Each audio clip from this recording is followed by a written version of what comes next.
that why we got hamburgers and milkshakes? too? Okay, so our agenda is kind of full, so let's get started. I need a motion to approve the minutes of the August 5th, 2020 TVPOA board meeting as presented. Pat? Second? Carla? Any change? Well, before we do that, there was an amendment that came in on the minutes, and I'm going to read it to you. This is in the section on ACC Public Works.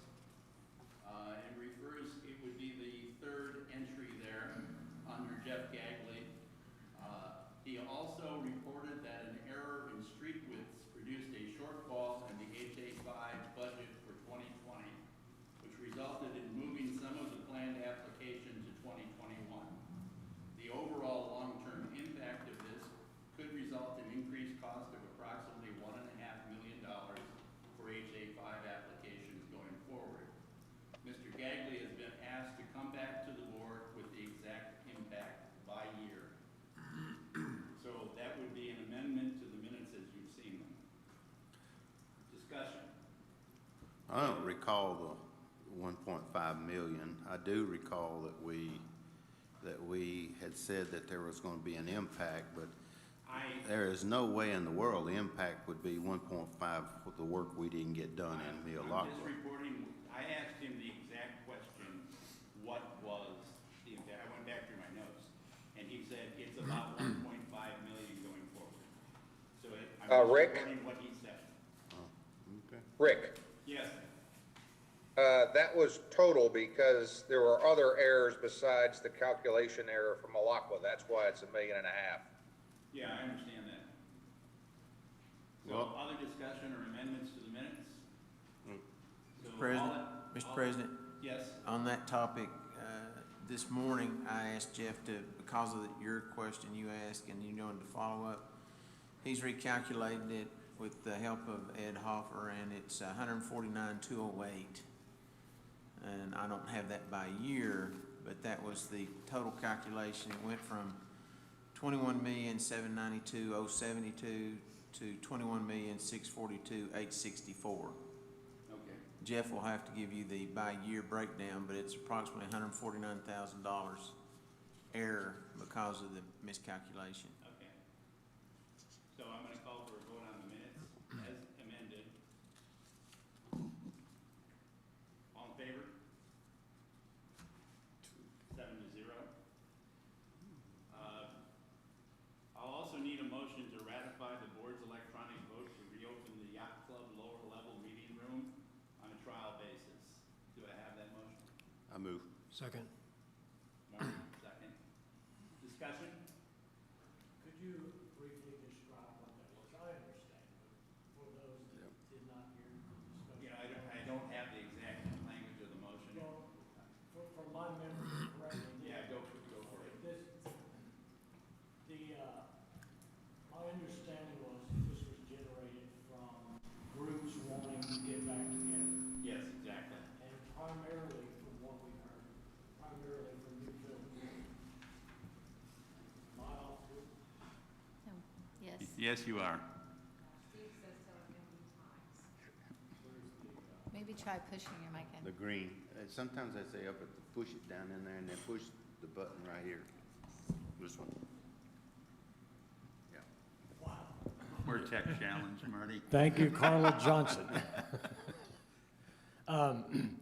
And we had a presentation from New Villagers, so I'm just making the leap that New Villagers and/or perhaps HOA was driving this, but we had the presentation from New Villagers. Well, the presentation was made by Skylar McClurkin.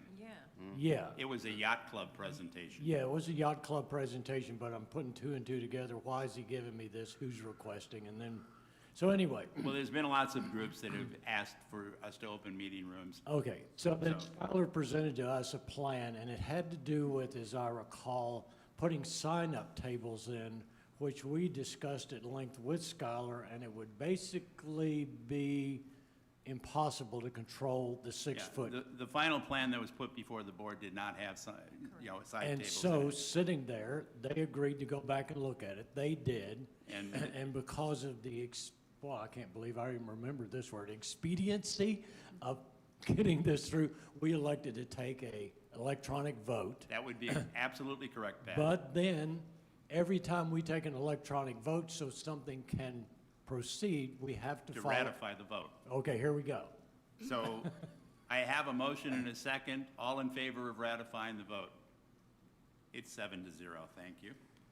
Good job, Pat. Wow, that's the first time in 3 years I got a attaboy out of him. Well, I've given you others, but I've also given you, some not so adders. Yeah, but not, Okay, so Winston, update us on COVID-19 operations. Thank you, Mr. President. This will be a very short report as far as operations go and our COVID-19 response to the operations. There's very little change that has taken place since my last report. Operations are opened up as far as we're allowed to go by the government guidelines. And now we're in a wait-and-see mode for the announcements or lack of announcements, August 29th, to see what that'll allow us to do. Any questions? Any questions for Winston? Okay. Was he going to tell us about the playgrounds, when the playgrounds might be revisited? The playgrounds will be revisited after August 29th, because that's when the executive order that basically recognizes the ERG guidelines comes up for review. Thank you. Renewal or rejection. Okay.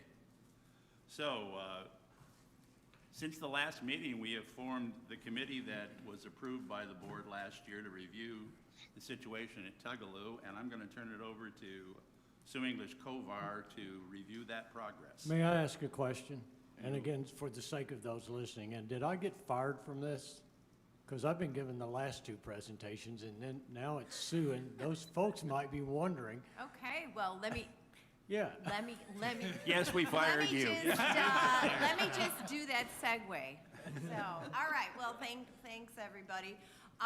Yeah, and as Rick mentioned in the last meeting, we all voted and agreed that we needed to establish a committee to review said issues that are at Tugaloo. So let me just do a quick reminder of what that is and the problem that this committee will be tackling. And sorry for reading this, but it's just the best way to do it. So overall, there's been feedback either directly to the POA or through other communication vehicles that Tugaloo has become an undesirable place for Tellico Village property owners to use because of smoking, trash, crowds, parking, dogs, animal excrement, dirty bathrooms, unauthorized pavilion use, or restroom use. And I know this isn't an exhaustive list, but that encapsulates it, if you will. So our committee goal is to develop a recommendation of workable solutions to bring to the POA board by mid-October. So how is that going to happen? Number one, the first thing that has already been established is gathering Tugaloo traffic data to determine Tellico Village versus non-Tellico Village use and why people are using that area. And I would just love to give kudos to Simon and his crew who have been down there every single day collecting this data. And I can tell you it's And Clayton's group, too. And Clayton, yeah. Thanks, Clayton. I can tell you it was a lot of data because I entered every single piece of that data into an Excel spreadsheet. So, so thank you so much for that. And furthermore, we need to review and quantify what those issues are. And so my second thank you goes out to the aforementioned Pat White for giving me empirical data on this every single morning at 7 o'clock on exactly what the appearance and what the condition of the beach and everything else was down at Tugaloo. And I'm not, and I say this in all seriousness, that was extremely helpful and certainly part of the information that we will use going forward to measure, what exactly does it look like down there? What exactly are the problems? And what do we need to solve? I would also like to thank the people that are doing the cleaning down there, because they have provided information to say, here's what it looks like at Tugaloo. Guess what?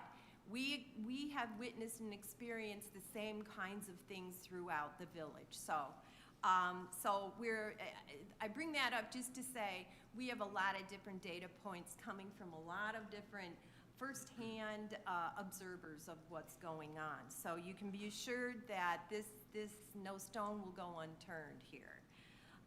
So having said that, again, what the team will do is look at that traffic data, all the other data that's been gathered, certainly all of the information that the community has provided, and then review, confirm, and then quantify exactly what the issues are. We will then work on looking at and identifying solutions that address each of these, and then review the feasibility of implementation of each solution. So, is it reasonable, cost-wise? What's the impact of doing one thing so as not to adversely impact something else? So the committee will go through all of that, culminating into a recommendation to this board by the middle of October. So why the middle of October?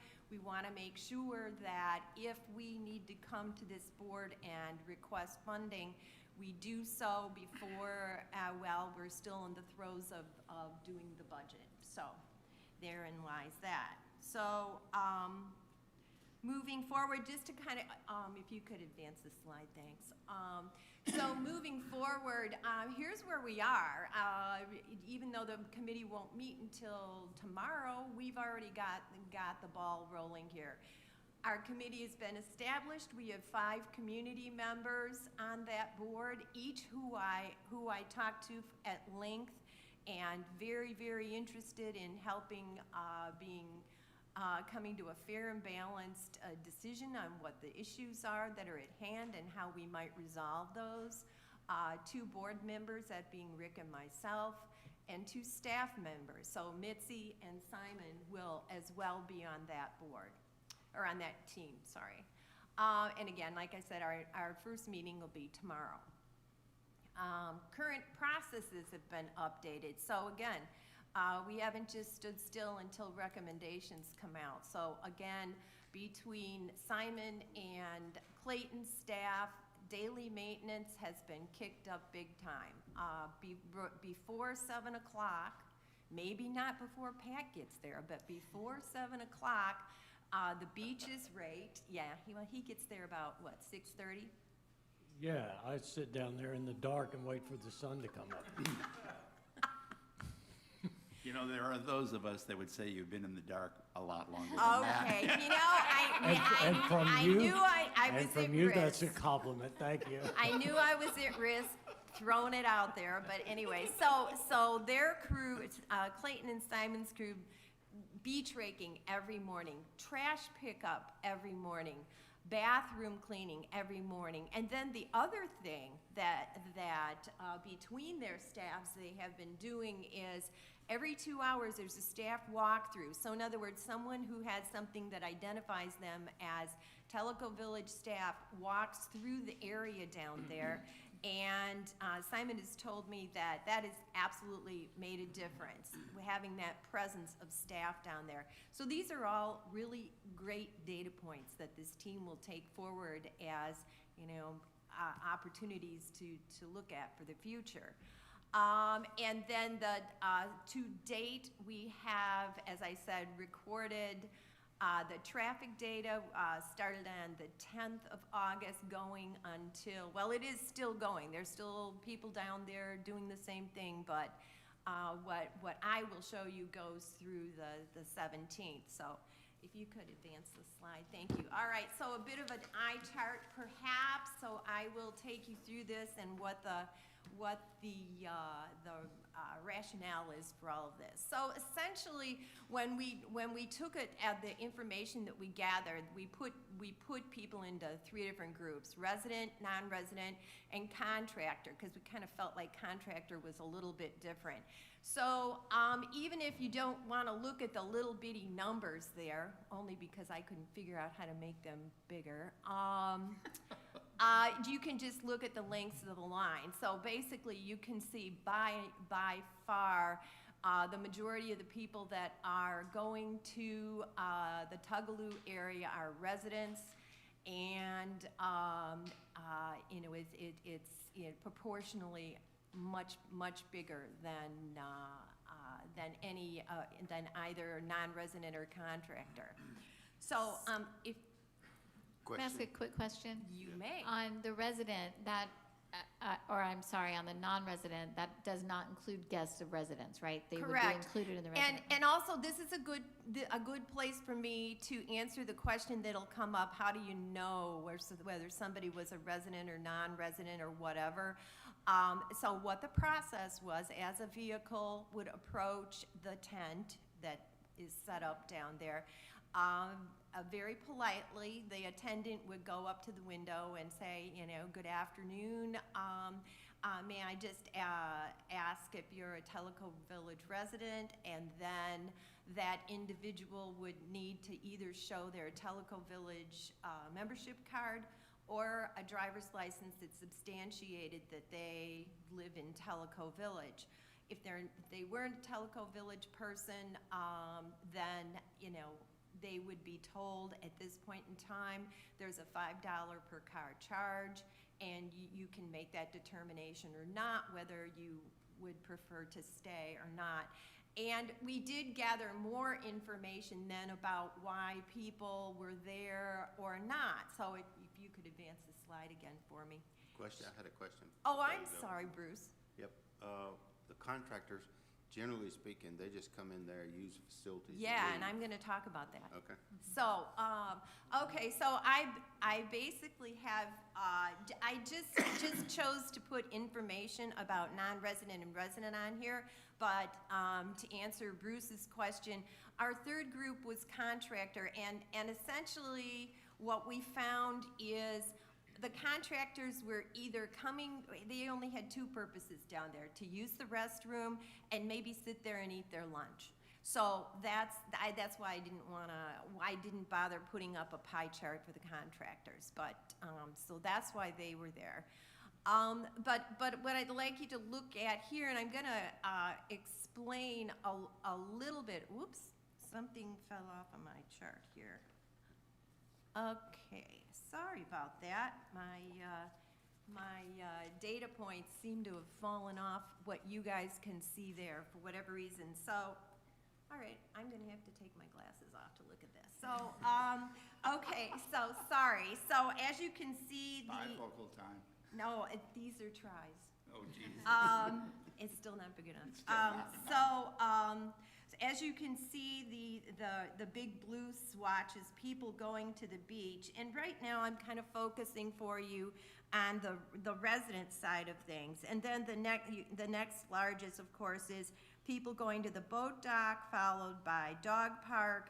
And then it is interesting to note that one little brown pie slice there is something that Simon called survey checkers, because these essentially are, and let me see if I can see that number. So on average, every day, there were 11 people who stopped by Tugaloo just to see how the survey was going.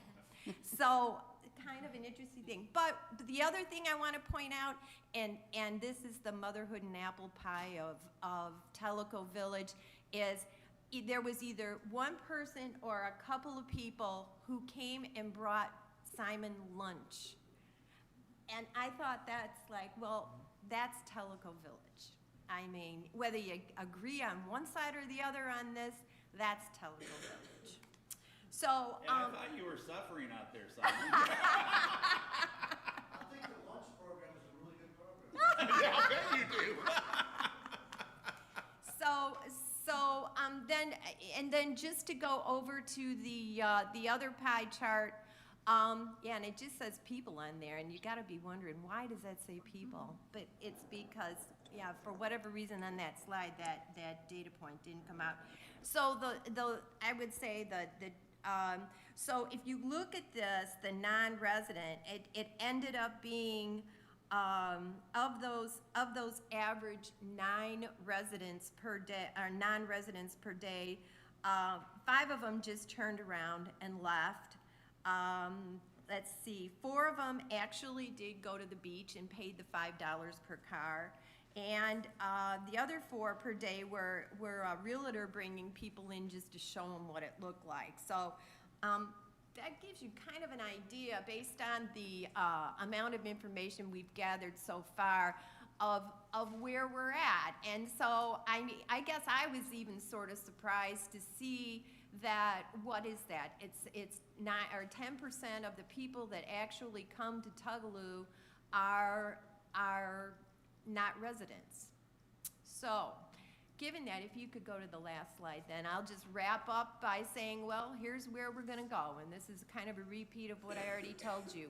We're gonna continue gathering Tugaloo traffic data, and I'm sure that Pat's gonna keep going down there at sunrise and. What, Oh, let me explain. So I went down there from August the 7th, 6:15 in the morning, watched the sun come up, walked the beach. After 3 days, and I won't tell you who did this, somebody that I'm sending emails to every day says, you can't be picking up that amount of trash. So I started taking pictures of the trash bag. and sending it to us. And then every morning you would respond back, how gross is to look at a trash bag, right? So what happens is that trash has been picked up and every piece documented with a photographic timestamp and put in a bag, and the photograph taken of the bag, and then when I get back in my car, I take a picture of Tugaloo, and that timestamps that I got in my car and I left. Okay, so this went on for a number of days and days, and then you started putting in the tent and the check-in, and I gave you that data. So now you can see the difference between open and non, and I'll let you cover that in your groups. But what eventually happened was that thought process goes away again. You were talking about, oh, I know what it was. I got it. All I had to do was look at Clayton. I went down there day before yesterday. Monday. It was dark, pitch dark. Yeah. I'm parking my car, and there are 3 trailer loads of equipment down there. Between Winston, Simon, and Clayton got together, and they said they're tired of my bags of trash showing up as a photograph, and they spotlessly sweep, vacuum, and blow dry this beach area, the whole thing, from Tellico Parkway to the lake and both sides, every single morning. And if you want to see a sight, you need to go down and watch this crew work, because they're in and out of there within 30 minutes. Most amazing, and thank you, gentlemen, for doing this. It is absolutely pristine when the sun comes up. Yep, absolutely. And then we also have the people, the house, I don't know, are they housekeeping people, the women I was talking to today?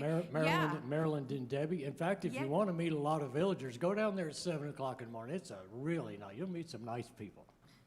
Yeah, they are the people that clean the restrooms down there and everything else, and I mean, these apps, I absolutely second what you said. I mean, they're so dedicated to making this place shine that.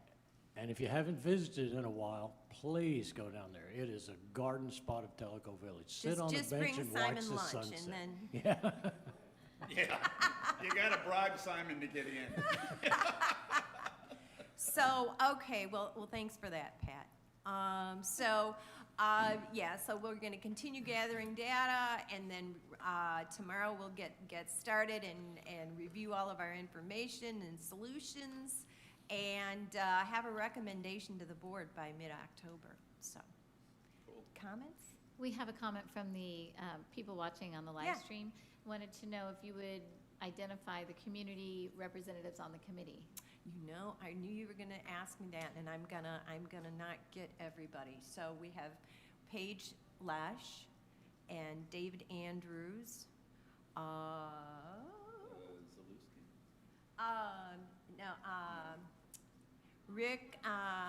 Rick, why do I never pronounce his name? Manarino. Manarino, so that's 1, 2, 3. Who am I missing? Jeez. Okay. I knew, you know what? I forgot to write that down. And they're probably online. We're and- playing, Pardon me? Oh, Kurt Saluga. Sorry, Kurt. And who was the last? Thomas Flood. Okay, so that's all 5 of them. Sorry, you guys, for forgetting your name for a moment there. But yeah, so good job, Bob. You've won the Stump the Board Member game today. Nice. okay, Yeah, but we came up with the information That's anyway. That's, we did. it was a team effort. It was a team, and yeah, there you go. Okay, that's all I have. Thank you, Sue. Questions for Sue? Comments, anything? Cool. Boy, you got off easy.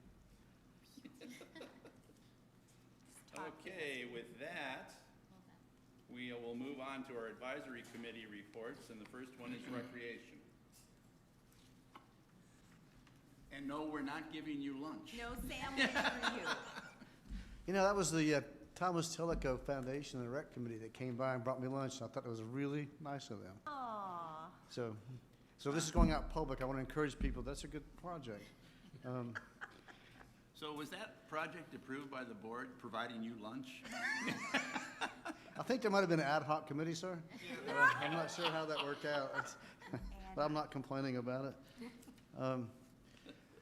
Guys, going into this, one of the things that I wanted to take a moment to do is introduce you to, we have an intern next couple months, come from University of Chattanooga. And this gentleman called me a while back and asked me about doing an internship here. And I suggested, here's some contacts. Talk to some other folks too, see if that fits what you want to do. Pick people I knew around the state, and he did that, and he still came back and wanted to work with us. So we got him on board. And I told him one thing is, we're going to work you, we're going to use you. I'm also going to make this a very good experience for you, very real experience. And one of the things I wanted today was, the lesson for today is being comfortable, being uncomfortable. With that being said, I'd like to have him come up and sit for a little bit and just tell you a little about himself. If you come on up, Jaden.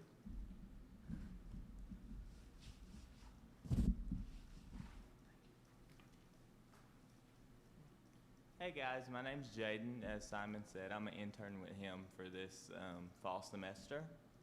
In school, I study sports, outdoor recreation, and tourism management, and this is my last semester. So working with Tellico Village Recreation has been great so far.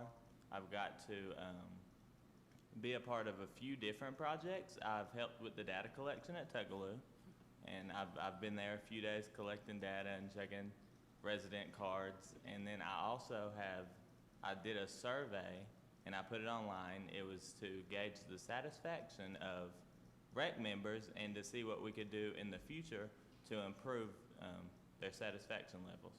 So it's been great so far. It's an experience that I can use anywhere. I can take these skills anywhere I go in the future. So I'm appreciative of the opportunity. If you guys have any questions, I'd be glad to answer anything, but feel free. Where do you go to school? The University of Tennessee at Chattanooga. Okay. Yeah, so. Are they open for classes or is it virtual? They are open for some face-to-face. I'm doing all virtual, just because it's a little easier since I took on this internship this semester too.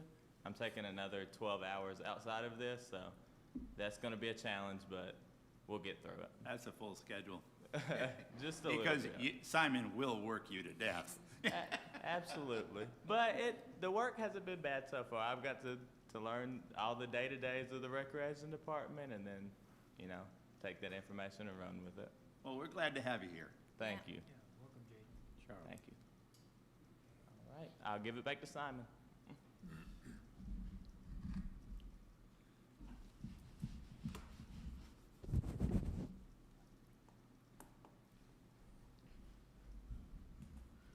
Thank you all for allowing me to do that. I thought it's a good experience for him. No matter where he's going to be in front of a board somewhere.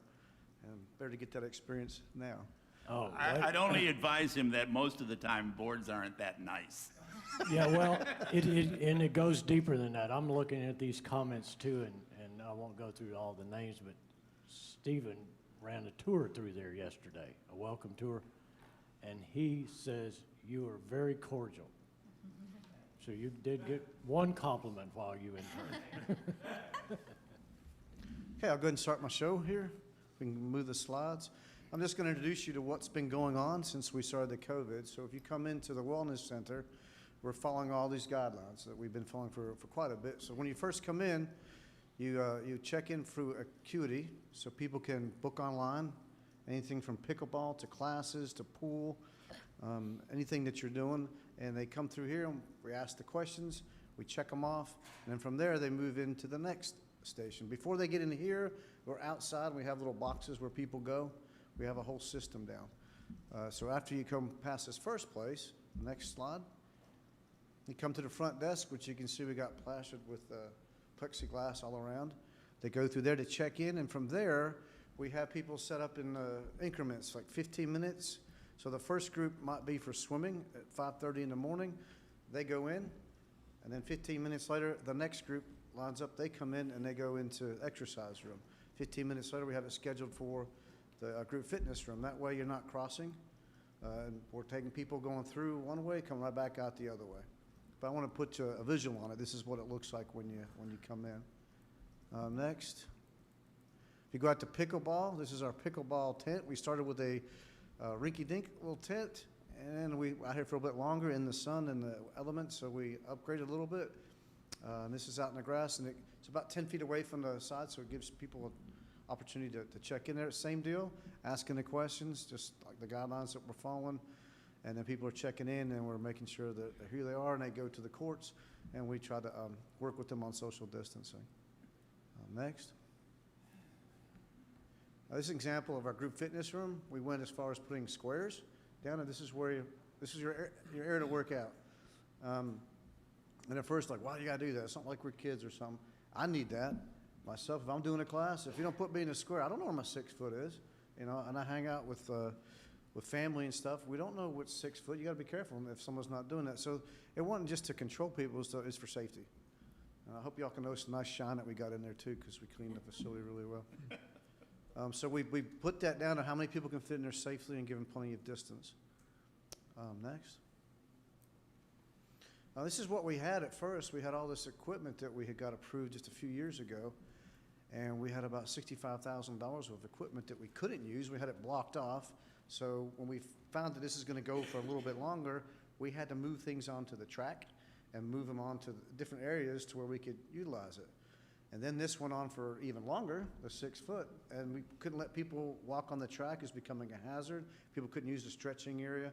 So then we went to the next step, which is we moved a whole bunch of this equipment into a facility that right now we weren't, so it's a temporary fix, but a facility down at Chota, a room that we can't use right now, we moved stuff down, and that way we can utilize the equipment. And I got to put a big hats off to Clayton and his gang. With about an hour and a half, they came up, helped me load this stuff, moved it all down at Chota, and people came back like, wait a minute, I was here like 2 hours ago. What you all do? So thank you very much for that. But that also makes for a safer environment. You got plenty of space when you come in. Next. So it's being stored at Chota, you're not using it? Actually, on this slide right here, what we're doing, we're using it. There's an extra room for folks that can use as cardio for the time being, and things are spread apart. And also gives people the option, you know what, I'm not sure if I'm comfortable going into the wellness center with everybody right now. I'm not sure where I'm at with it. Well, there's a place you can go down. You got plenty of space. There's one activity. You've also got showers there. You've got a swimming pool for after your workout. It's a nice setup. The other thing is it's got a floor that can be cleaned really easily versus carpet. So again, we're in the middle of a COVID-19 pandemic. You have made an adjustment from the wellness center to this room here at Chota. That room is heavily used. This is temporary while this COVID pandemic restriction is going on. I just want to make that perfectly clear, because you haven't expanded equipment to Chota. You have dispersed equipment while we were not able to meet guidelines and used that room. Right. Correct? Yes, that's right. Okay. Yeah, Just because otherwise we That's have the all that question equipment I sitting up asked there you. you can't use, and we gotta have to use 6 feet social distance and Right, all that. So okay. as long as those guidelines are in place, Yeah. we'd have somewhere to put Yeah, it. and then the reverse is Clayton sitting in the back of the room. In an hour and a half, he and his guys can come get it, put it on a truck, and put it back where it belongs, right? He's all excited about it, I'm sure. Moving right ahead.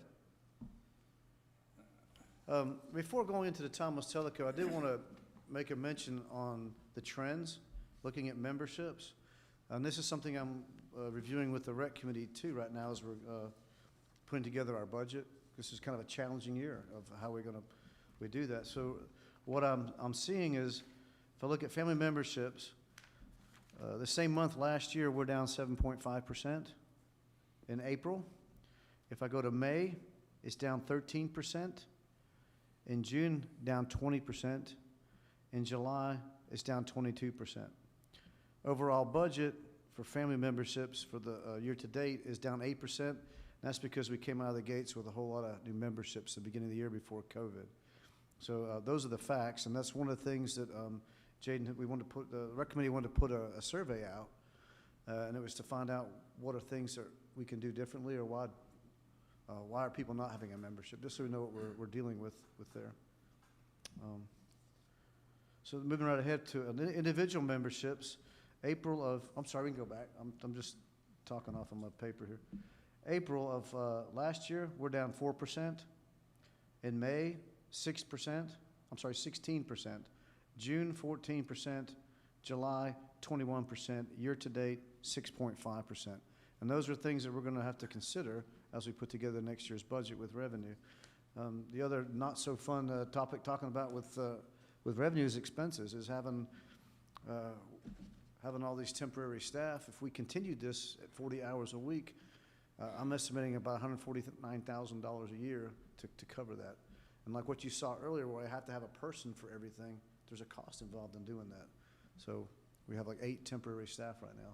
We're trying to manage all this.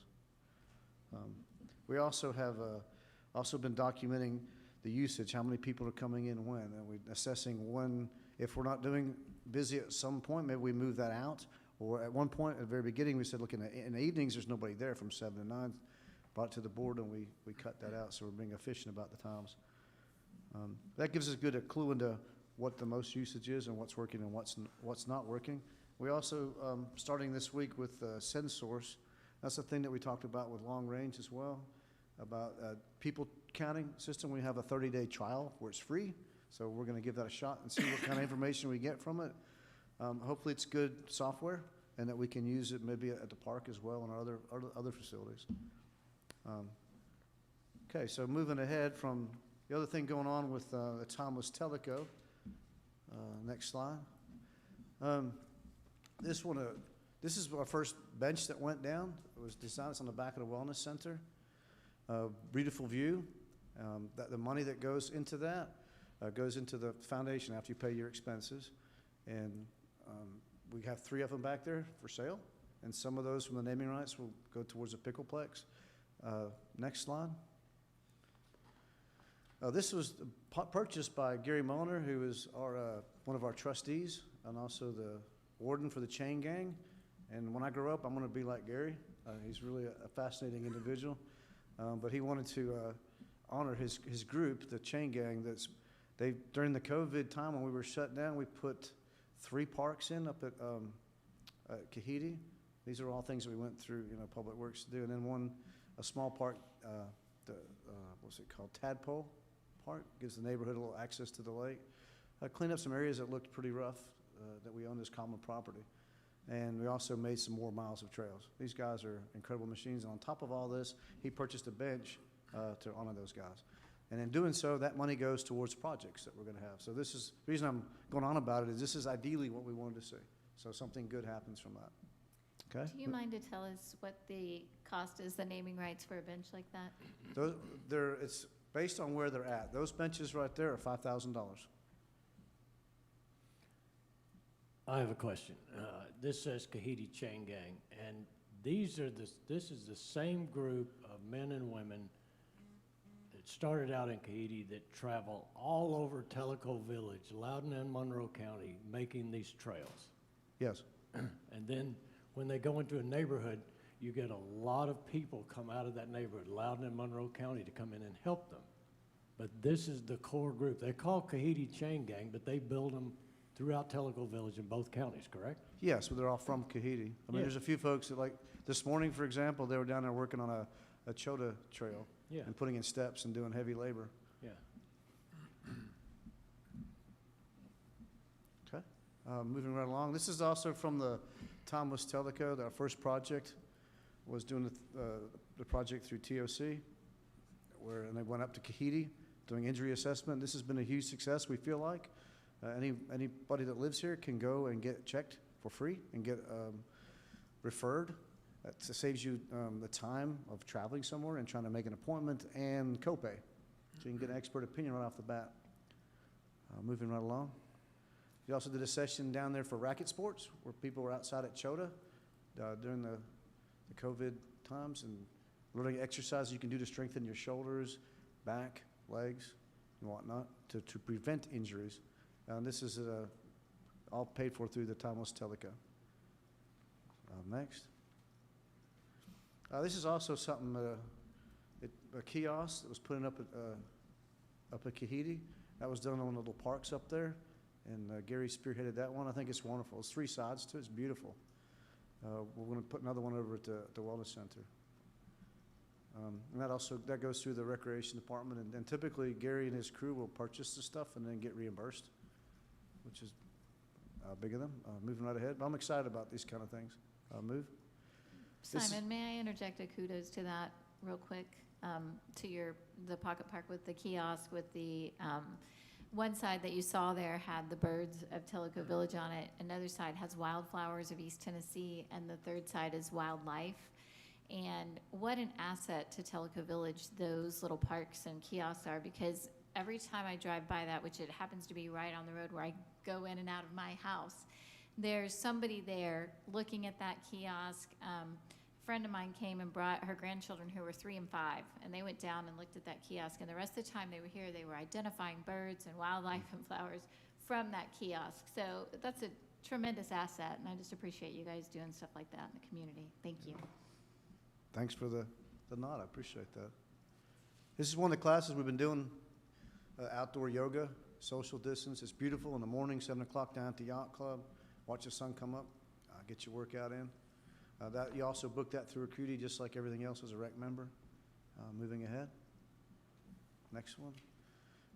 Trying new activities to get us outside. We had purchased some portable disc golf before the COVID hit, and we waited till a time when we could start doing that and how we can clean things and disinfect them and whatnot.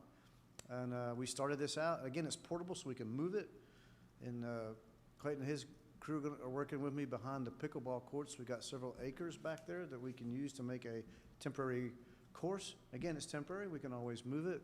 But that's something you can use. It's like $12, $15 to get you a set of discs, and you can go out with your kids and play, or your grandkids, or just by yourself. And there's a lot more skill to it than it first appears. The second guy back there, behind the guy with the orange, that's Steven. He's our IT guy for the POA. He's also a resident expert.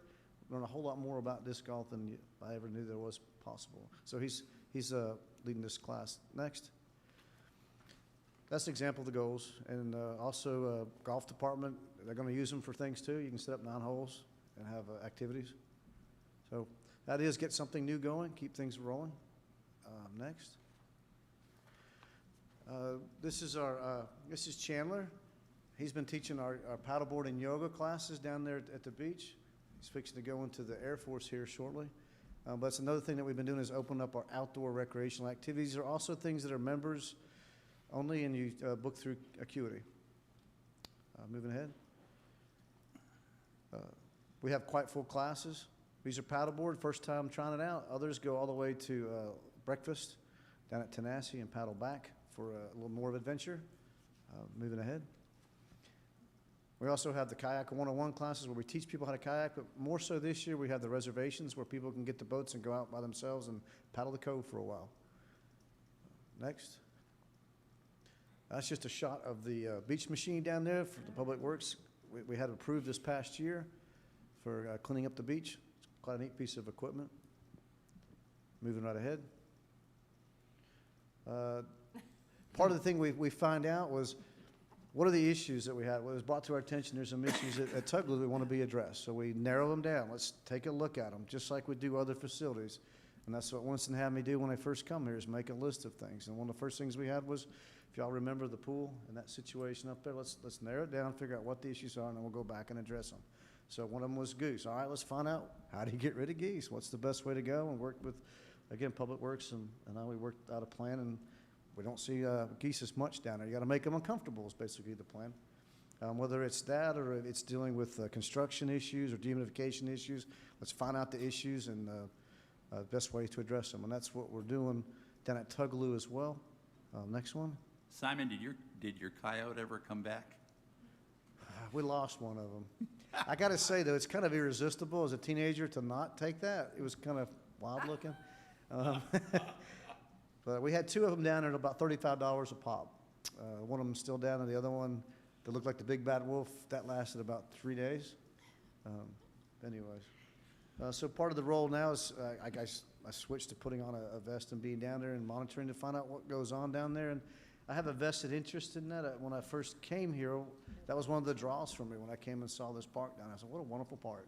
I'm a Parks and Recreation guy. I have been for 30 years. This park I thought it's really nice. A lot of different user groups down here. And if we're going to take it and take it to the next level and make it better, I'd like to be part of that. So for the most part, I've been enjoying the process. A few days, not so much, but. I think that was one of the days I visited you, wasn't it? No comment. Moving right ahead. Well, I think that is a comment. It Pat. was, it was. And anybody that watched the top of the tent was kind of like a hot air balloon. It would go up and down and up. But Your comments are always appreciated, Pat. Thank you. But here's Simon and Clayton and Terry and Tommy and all of the, and Marilyn and Diane and Chelsea are down there every day taking a vested interest in the way this park looks. And I want to reemphasize, because again, I read Nextdoor and I read it religiously, and I'm again a fan of Nextdoor. But if you are one of the people that are complaining about the condition of Tugaloo and you have not been down there, do yourself a favor. Get you a bottle of water, a snack, choose a nice afternoon, and go down there and sit on a bench and watch what happens. It is a glorious place to be. I've been sending Sue the emails of the interactions and the observations I'm watching with 80-year-old women with their daughters visiting, with children that are out of work across the country living with their parents, and they take their children down in the afternoon, and to sit there and watch this is just such a blessing. You need to do this. It is a good place to be. I was going to say one more thing about that is coming from the outside, coming here in Parks and Recreation, that this whole area is absolutely fantastic to be working in with all the green space. You got parks potential. You got right on the lake. It's fantastic. Somebody said the other day, last year when we were doing the yoga outside, somebody said we should pretend like we're in Costa Rica right now. And she goes, I'm pretending I'm in Tellico Village right now. Are you kidding me? This is beautiful. Thanks. Oh, I do want to mention that people keep saying thanking me for stuff going down at the down at Tugaloo, but Clayton and his crew are doing the lion's share of the work down there. So I want to make sure that gets acknowledged. That's all I've got, unless you'll have questions for me. Anybody got any questions for Simon? I just want to know if he's checking the ID of the geese that are down there on the. Yeah. If I'm doing what? No, that's my job. Oh, okay. That's my I job. just wanted to know if you were checking the ID of the geese who were. They're all If from they're Rarity teleco- Bay. Were they? Well, I just wondered where they showed up in the pie chart there. well, of course, they felt like they were residents, is what the problem was, and we had to explain that they weren't. Thanks, Simon. Okay, next up, Beth with the second quarter marketing report.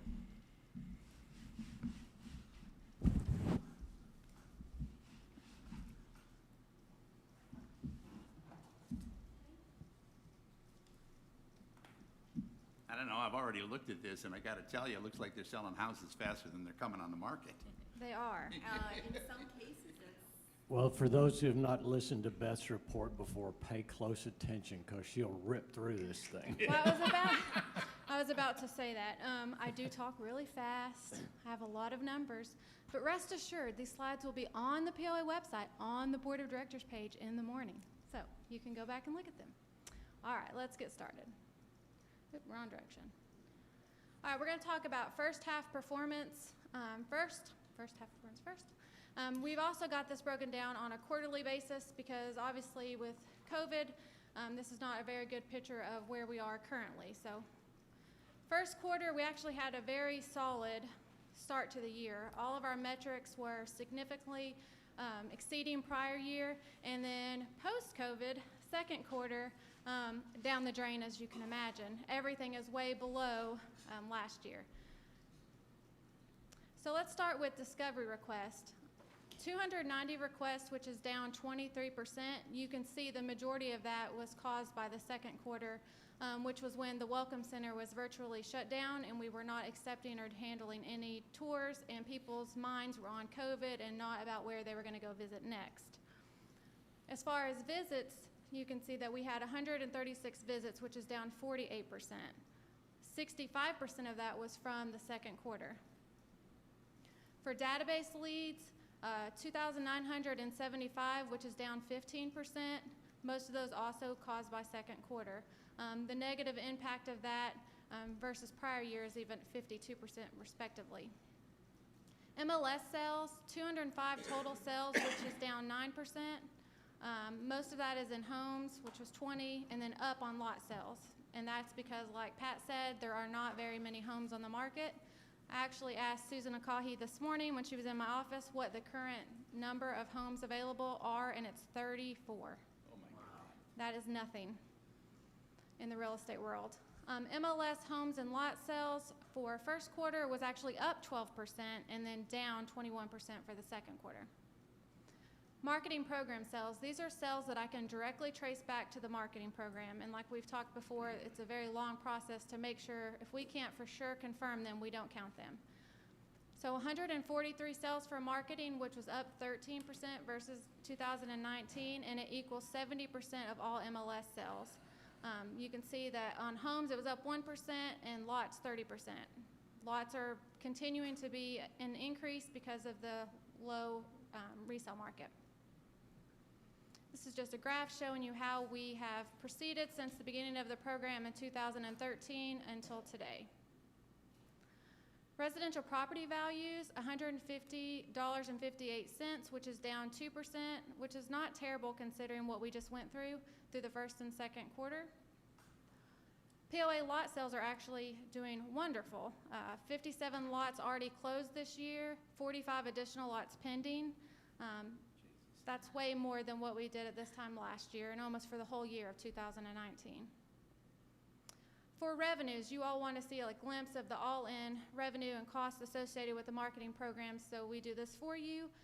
All marketing revenues from contractors, realtors, comes in about a little over $60,000. Then if you add in the POA lot sales for the year, the assessment revenue, and then taking into account the ACC fees only for marketing-related lot sales, that comes to $566,446. And then marketing expenses, looking at salaries, benefits, the maintenance and stuff of the Welcome Center, and the POA lot taxes, which we assume for the whole entire year, public works oversight for the ACC part. The net marketing revenue is $247,136 back to the POA so far this year. So first half conclusions, overall a very weak second quarter, which overwhelmed a solid first quarter. It was very negatively impacted, of course, by COVID. It impacted all leads, discovery requests, visits, and MLS program sales. But however, we did see some positives in the first half. The marketing program sales and POA lot sales have increased. We have a strong increase in residential property values. On an all-in basis, the marketing program actually returned a positive ROI to the POA. Moreover, key recent data suggests a way better second half of 2020. So let's look at recent 2020 performance, most specifically in June and July, to give you a better picture of where we see the second half of the year going. So the previous section outlined what we actually saw in first and second quarter. Now we're going to pull out and look at April, May versus June and July. So Discovery Program performance shows we're not down as much. So if you look at June and July 2020, 161 requests, which is only down 7% versus if we looked at April, May, it was 81%. Discovery completed visits, we completed 130 visits in June and July, which was up 1% versus down 91% the period before. We see the same thing happen in leads. Although they are down slightly, about 20%, we do feel like we have programs in place for the rest of the year that are going to help bridge that gap. One of the biggest issues is Where to Retire magazine actually was canceled by the publisher. So they are no longer in publication, and that was a huge lead source for us. July MLS sales of 55 homes, which was up 38%. Lot sales are up 255%. Goes back to not having a whole lot on the market. POA lot sales also, like I said, 132 either closed or pending closing already for this year. Property values for July saw a good increase of $160. Which is up 13% over last July. So we do see property values increasing in spite of COVID. Some reasons for improved performance is the coronavirus situation is much of the country is starting to see some improvements. Generally strengthening of the U.S. economy, pent-up demand for people who are still looking to get out. We've also revised our marketing strategy and programs to maximize our real estate performance, even with the COVID environment. So now let's look at, we've revised our plans for 2020 moving forward because of what has happened. We have a new website that we launched in June, and that has significantly increased traffic to the website, which is up 60%. Our conversions are also up 37% as we are driving more and more traffic there. We also sent out an e-blast to over 18,000 qualified leads that we have gathered in the database since 2016. We wanted to re-energize those, and the biggest part of that e-blast was letting them know that we did have a new website that they could go check out, and that was very successful. We had a 41.7% open rate and a 12.8% click-through rate, and you can see the industry averages beside those. That actually contributed to quite a few visits and conversions from the website. Other new support programs that we have that launched the week of July the 20th is we added funding to Google Display Network. And what that is doing is it's looking at our sales and conversion history of where people came from, and we are targeting those specific areas, very small. So you can go into a suburb of Chicago versus just Chicago as a whole. We also have some paid social designed to bring brand awareness campaign and lead generation. It's going very well. The way we funded this is we already had money scheduled for social media funding, and then we took the Where to Retire monies, since that is not in service anymore, and reapplied that to digital, and that's why we've been able to bridge the gap on leads and conversions that we lost due to COVID. We also have a YouTube flight. It'll be our first time kind of doing advertising on YouTube. That is scheduled to start September 1 and will run through October. The balance of the 2020 outlook. Overall, we're very optimistic about Telco Village, our real estate performance for the remainder of the year. Our trends are very strong. We look like the second half is going to be really great for us. However, there are a lot of moving pieces, a lot of things that we can't control, so we are staying on top of that. Residential inventory continues to be an issue for realtors. You can't sell what you don't have. July was at the upper end. We had 82 visits in July, and that's about the max that we can handle internally with the staff we have and the tour guides that we have. Tour guides are lower because some people are still concerned, so we're basically operating with about 8 people giving the majority of those tours. And Ned, it's really still too early to give you a bottom line, but we're pretty confident, like I said, based on the last 2 months, that we're going to see a very strong second half. Also, aside from the coronavirus, property owners are in a very good state for the real estate market as price per square foot seems to be increasing, property values are increasing, and it really is a time, if you were ever thinking about selling your house, to do it. It's true. As discussed at the June board meeting, our primary goal is to put Telco Village in the strongest possible competitive position on a short and long-term basis. And doing that by combining our plans, we feel like that'll be pretty much guaranteed for the remainder of the year if we keep staying on top of it. Questions? You can take a breath now. If Any the board, questions for Hey, Beth? Beth, Yes. couple of questions for you on POA lot sales. With the demand, if I read this right, you had 91 sold on the open market and you sold 57 with 45 pending, correct? Yes, I've closed 57, correct. So what is the average price that you're getting for the POA lots, and what's the average price getting on the open market? The open market, I believe, when we looked at that was, Kevin, was that 18,000 on average? But that was all lakefront and everything. I would have to compare it, Steve, really by looking at interior lots, because the majority of ours are interior lots. So I think when we looked at it, if you take lakefront and everything on MLS, it was about $47,000 was the average over the last quarter, and that was from Remax Excel's database.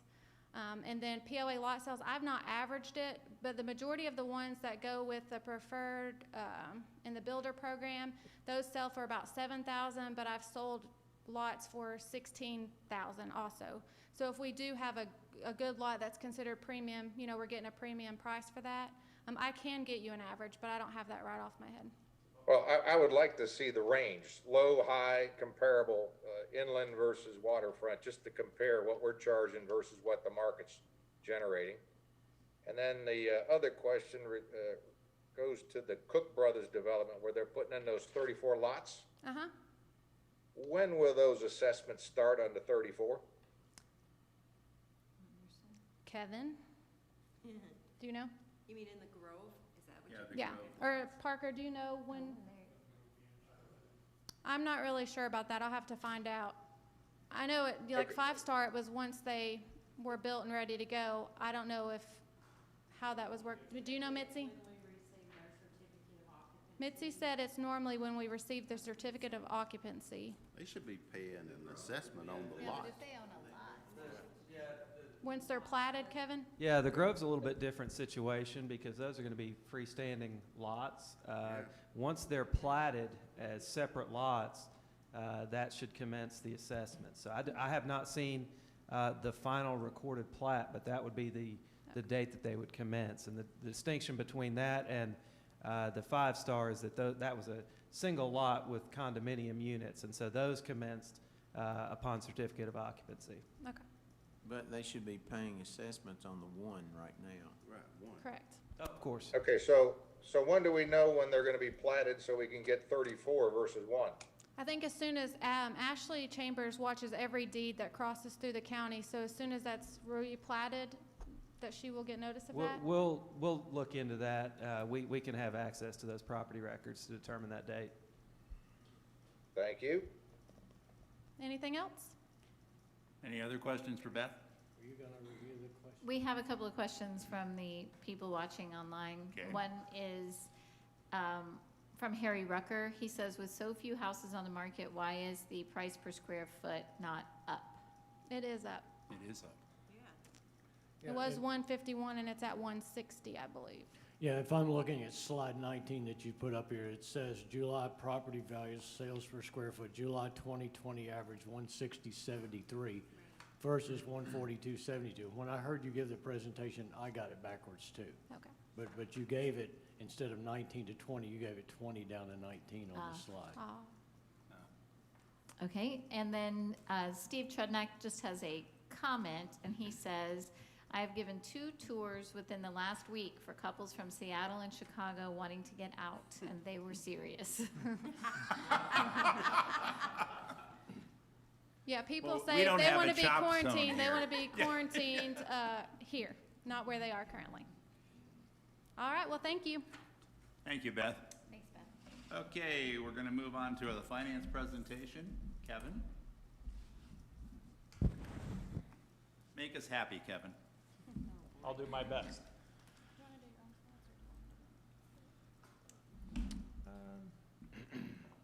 She could do 'em. Thanks, Beth.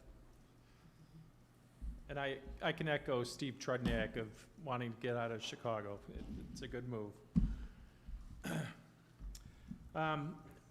I'll be brief and try to talk almost as fast as Beth, but give me a break, I'm from the north. I don't think anybody can talk as fast as Beth. On the She's kind of a non-financial. salesperson. Exactly. On the non-financial indicators, the POA lots sold, Beth did fail to mention, she did close 14 POA lot sales for the month. There's a little bit of difference that I show with her numbers, and I think it's just due to the timing of certain transactions that any good marketer would throw on her slides, because I'm really going from when the POA lot actually comes off of our balance sheet and onto the rolls.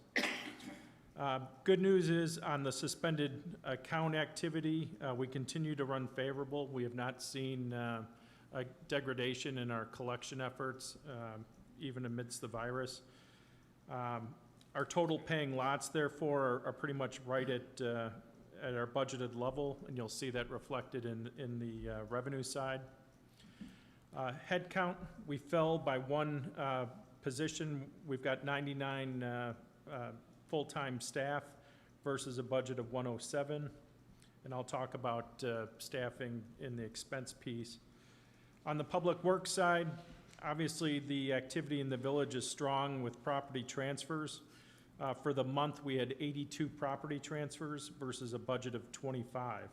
So year-to-date, we continue to be favorable extensively, and I'll refer to that as well down in our other revenue. New home permits, strong again at 22 for the month versus a budget of 14.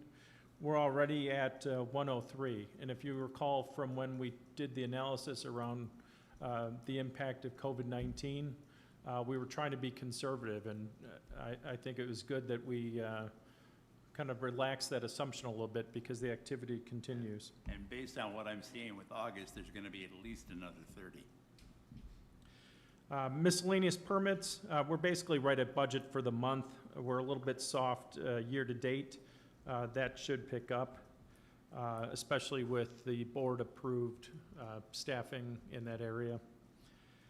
Tank installations are strong as well. On the utility side, water and sewer, obviously heavy usage with water, even though we've had record rainfall this year. I think irrigation has really kicked in because we continue to get a lot of calls and questions about size of water bills in the village, so people are heavily irrigating. Additionally, some good news on the golf side. Chris Sykes and his team continue to have strong daily and prepaid rounds. There are almost 1,500 rounds favorable to budget for the month and a little over 2,400 favorable year-to-date. Obviously, we continue to have the strong usage of the annual arrangements, and guests remain strong as well, 718 for the month favorable to budget, and a little over 1,000 rounds favorable. And when I show you the rounds report, what's encouraging is like even guest rounds are across all three courses. On the dock side, we're almost pretty much at fully leased out on all the docks. At the time I did this report, at the end of July, we had 2 open slots, and I think they were filling them, and they were going to be occupied the first week of August. So I anticipate that number to climb to 100%, which would move up the rolling average. And then RV leased percentage, I know we're going through that regrading of the lots. Still working through with Mitzi and Clayton on a proper denominator for that leased percentage. And then as Simon mentioned, I'll go through this in a little bit. Obviously the precipitous fall in membership in rec, both month to date and a little bit on year to date. Next slide, please. So here is a graphical representation of where we're at for revenue and expenses and net income. We're year-to-date 266,000 in revenue better than budget. On the expense side, we're a little bit over $1 million favorable. Compared to 2019, on the revenue side, this time last year, right now we're 8.7% better than we were last year. And on the expense side, we're 7% better than we were last year. So what that tells me is we're really doing a good job of kind of leveraging our expenses as our revenue continues to climb. Month to date, we had a month, I think it was mentioned earlier, we made about 60,000 for the month, so pretty much right at break even. Next slide, please. On the revenue piece, obviously, since assessed lots are pretty much right at budget, so is the assessed revenue. For late fees, we're short here by 236,000 year to date, and you'll see that offset again in bad debt.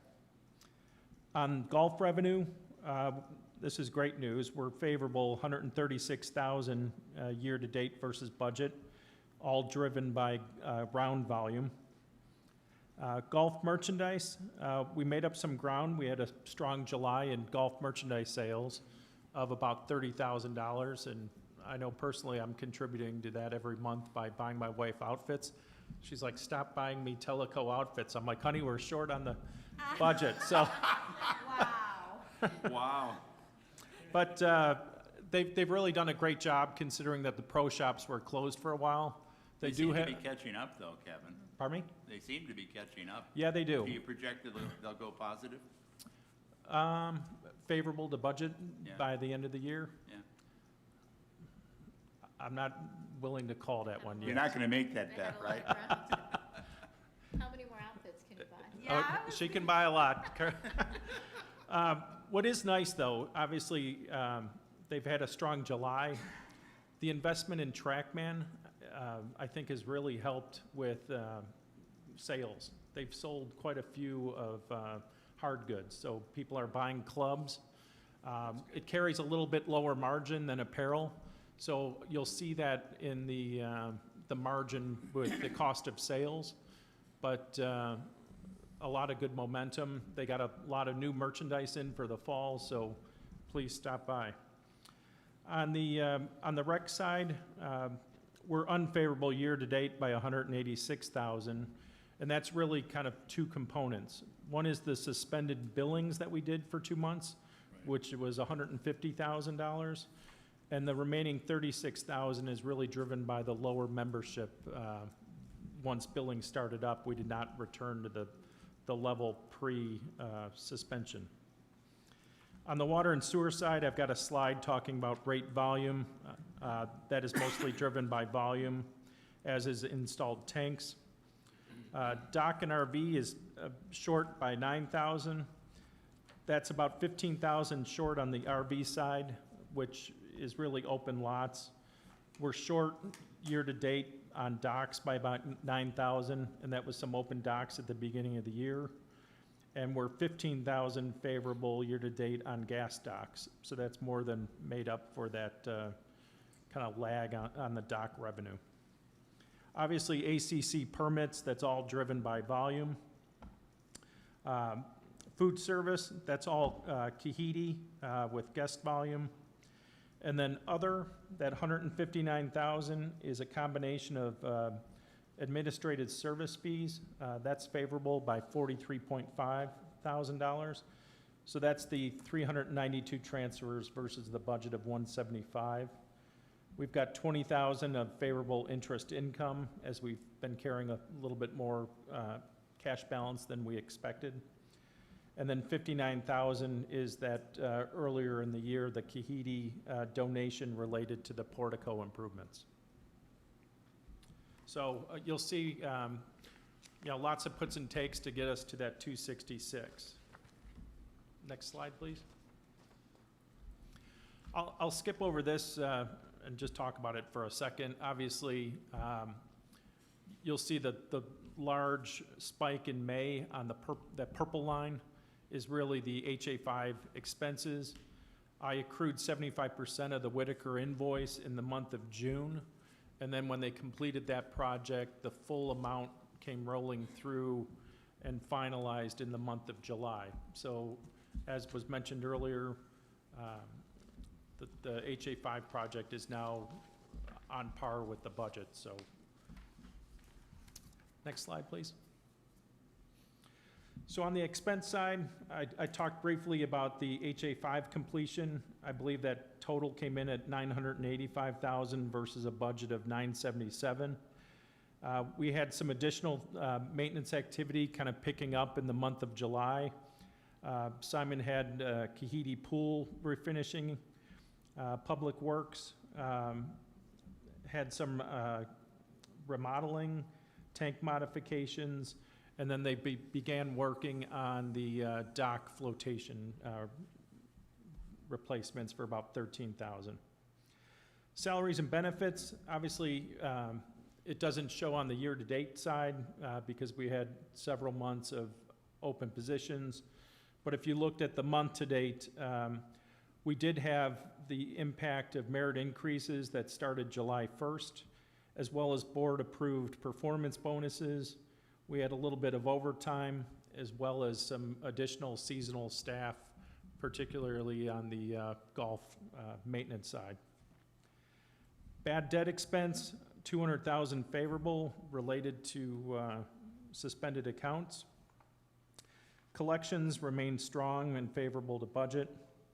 On operating supplies, we had a little bit heavier spend this month. Chris is spending a little bit more on horticultural chemicals. Mitzi and Andy are making some small investments on Kahidi kitchen equipment and replacing an Aloha server out there and laptop. And then Public Works is doing some work with lift station supplies. On the contract labor piece, we're favorable $16,000.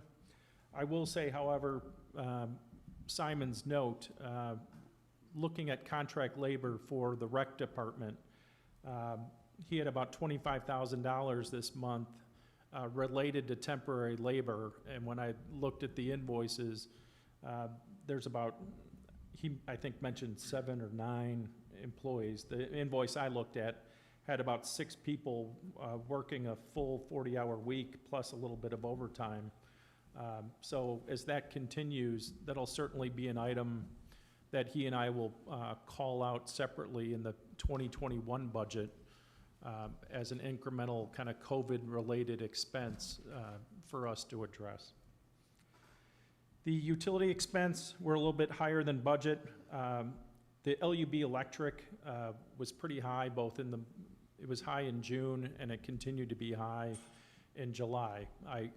I base my accruals in the current month based on the previous month LUB bills, and my June reversal was a little bit short to the June actuals, and then I upped my July accrual to that June level. So in this month of July, you kind of get a double hit for that. So we'll continue to watch that electric bill. We talked a little bit about the yacht club management fee earlier. Water and sewer cost of service, tank installation, that's all driven by volume. Taxes, license, and insurance is slightly unfavorable by $60,000. Part of that is the higher insurance coverage and related to higher expenses for the rebid that took place earlier in the year. So, that's one thing that'll continue.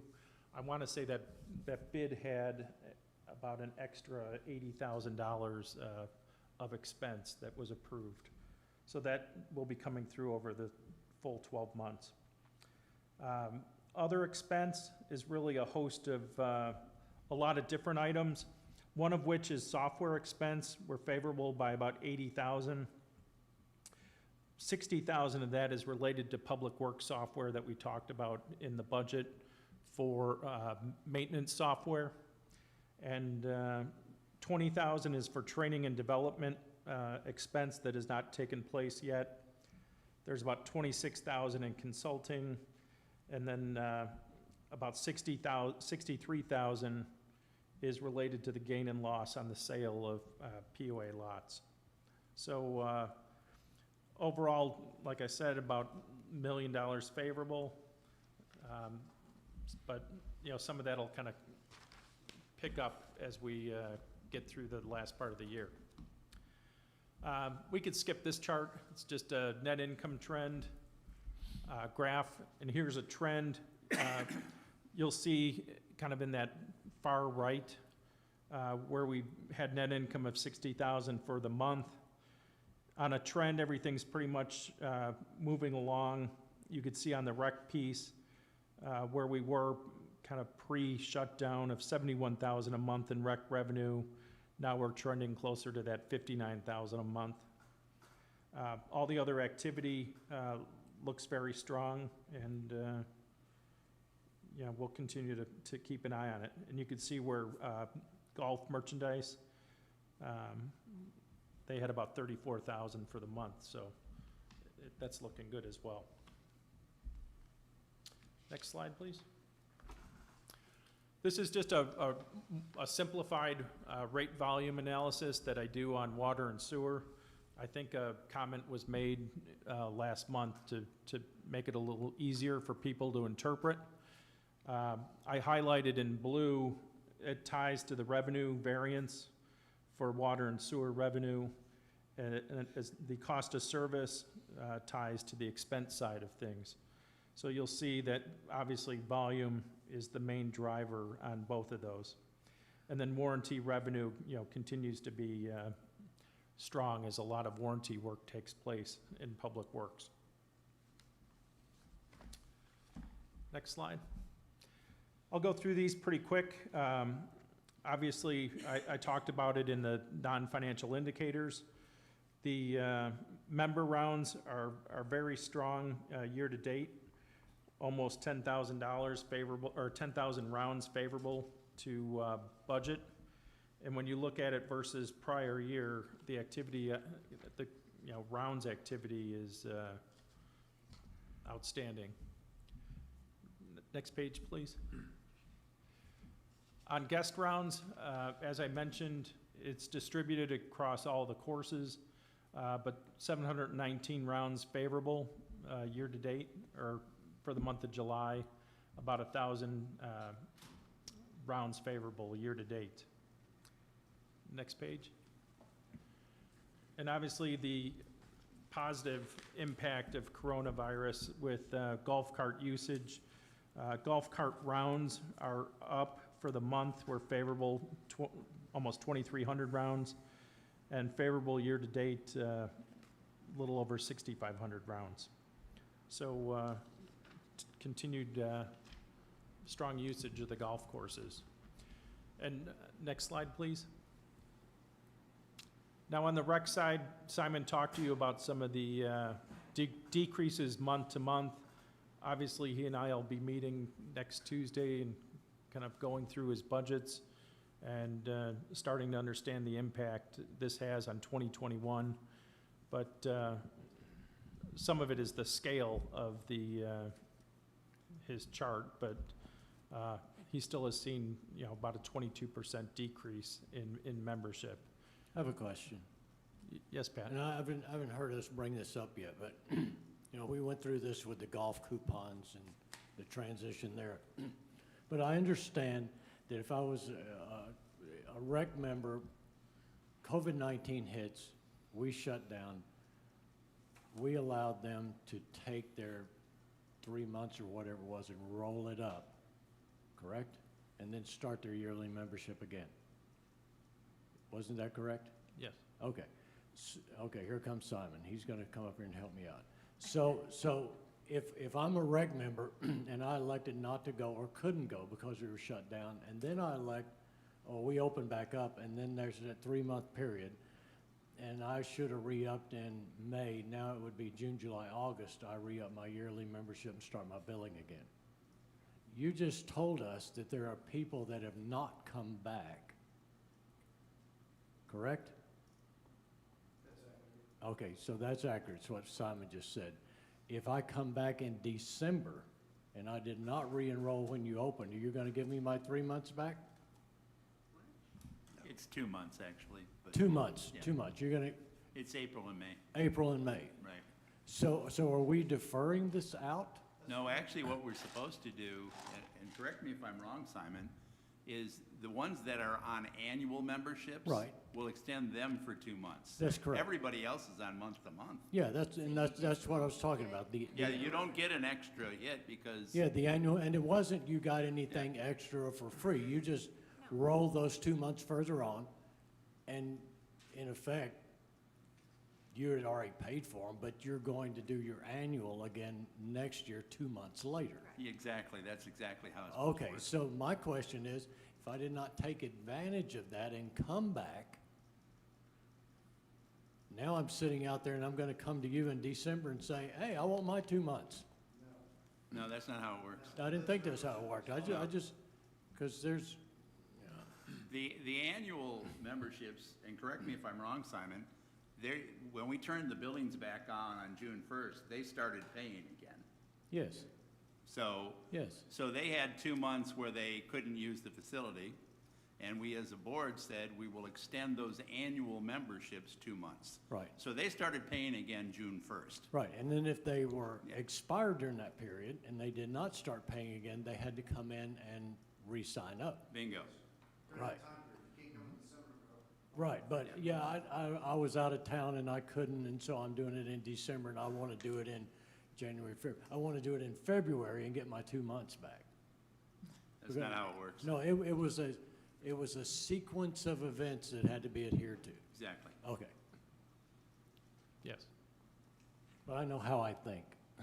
That's how I think. The concept is folks rewarded for staying with that Yeah. I didn't take it as a reward, I took it as simply a sequence of events. Right. Shut down, can't, open back, sequence of events. And Simon and I will have to think through the impact of that back end 2 months on the annual memberships in his 2021 budget model. Exactly. Because Yeah, buddy. that basically, it creates a cumulative membership and assumes certain, members joining and leaving every Yeah. single month Yeah. as it rolls that was from the month to second month. part. You're gonna have to go back to 2019 and look at that cycle, month to month, and develop that trend between last year and this year. Yes, And heaven help you, factor in a COVID factor in there. yes. Yeah. One other thing, and I was kind of looking at these numbers, is in individual memberships, the membership loss per month is still accelerating. But in family memberships, it's stabilized in the last 2 months. I mean, it's still off by a bundle, but it's stabilized.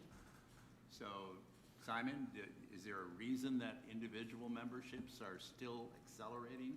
Simon, move closer to the mic. You don't have to take a seat, but just get closer to the table. And I'm talking about membership loss. Individual membership loss is still accelerating in the singles, but not in the family. We're assessing that right now. I don't Okay. have a firm answer to give you right here. Okay. Well, yeah, and this is not a huge number. If I read off,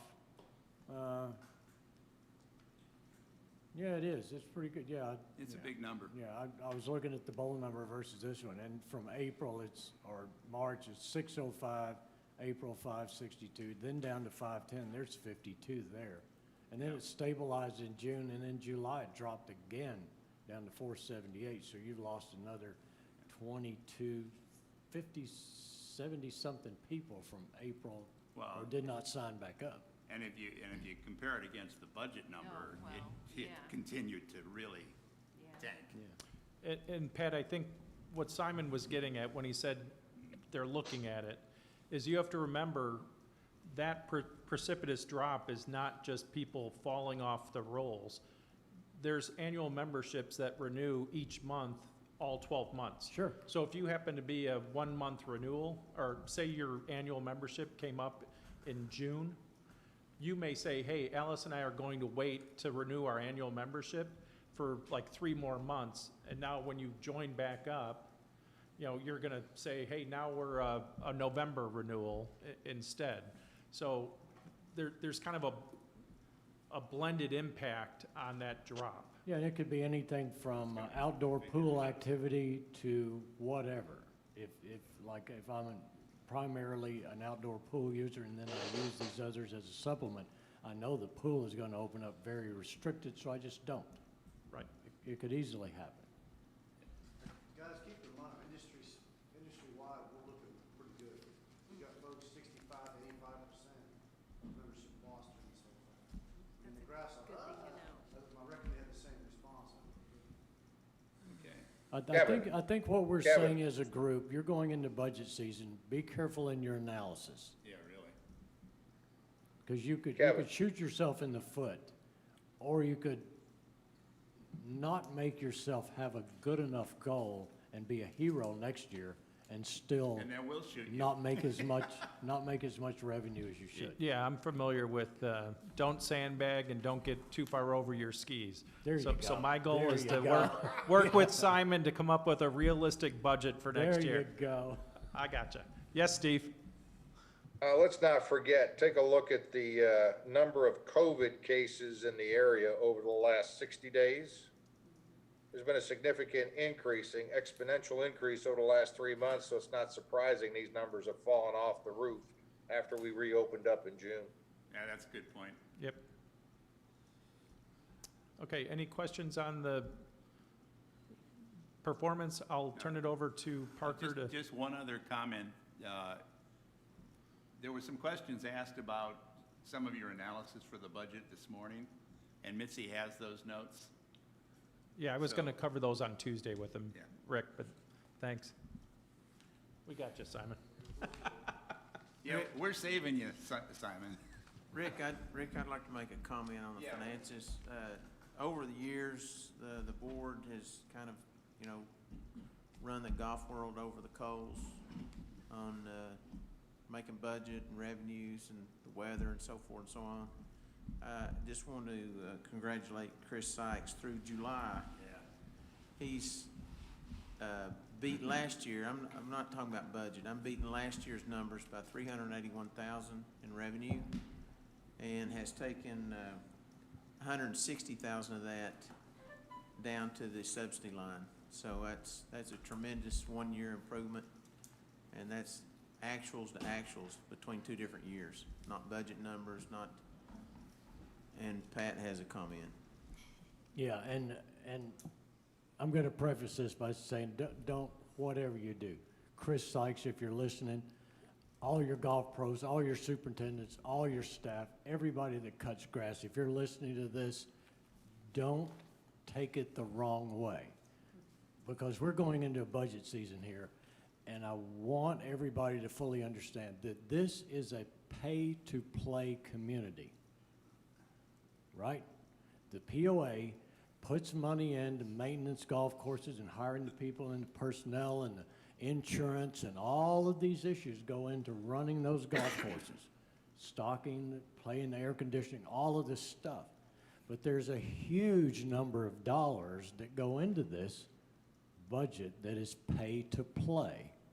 We can get, I'm talking to the golf staff here, congratulations everybody, you've knocked it out of the park, you've hit it over the parking lot, and the ball's down by the railroad tracks. Good job. But if you go in with the mindset of, my subsidy is this amount, and I'm gonna maintain that subsidy, you've got to understand, you've got people sitting on this board that are saying, the numbers, Beth just reported, are going up. The assessments will be there as always, and if you're planning on your budget coming to this board to say, based on prior year assessment, we're gonna maintain this, oh no, you better not.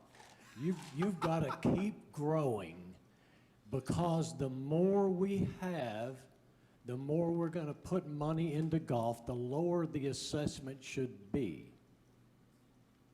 In theory, it should be. I don't have any comment to make beyond that, other than, we should recognize the job Chris and his crew has done this year. They've done an outstanding job. Outstanding, without a doubt. But by the way, at the end of this year, there's a new year coming.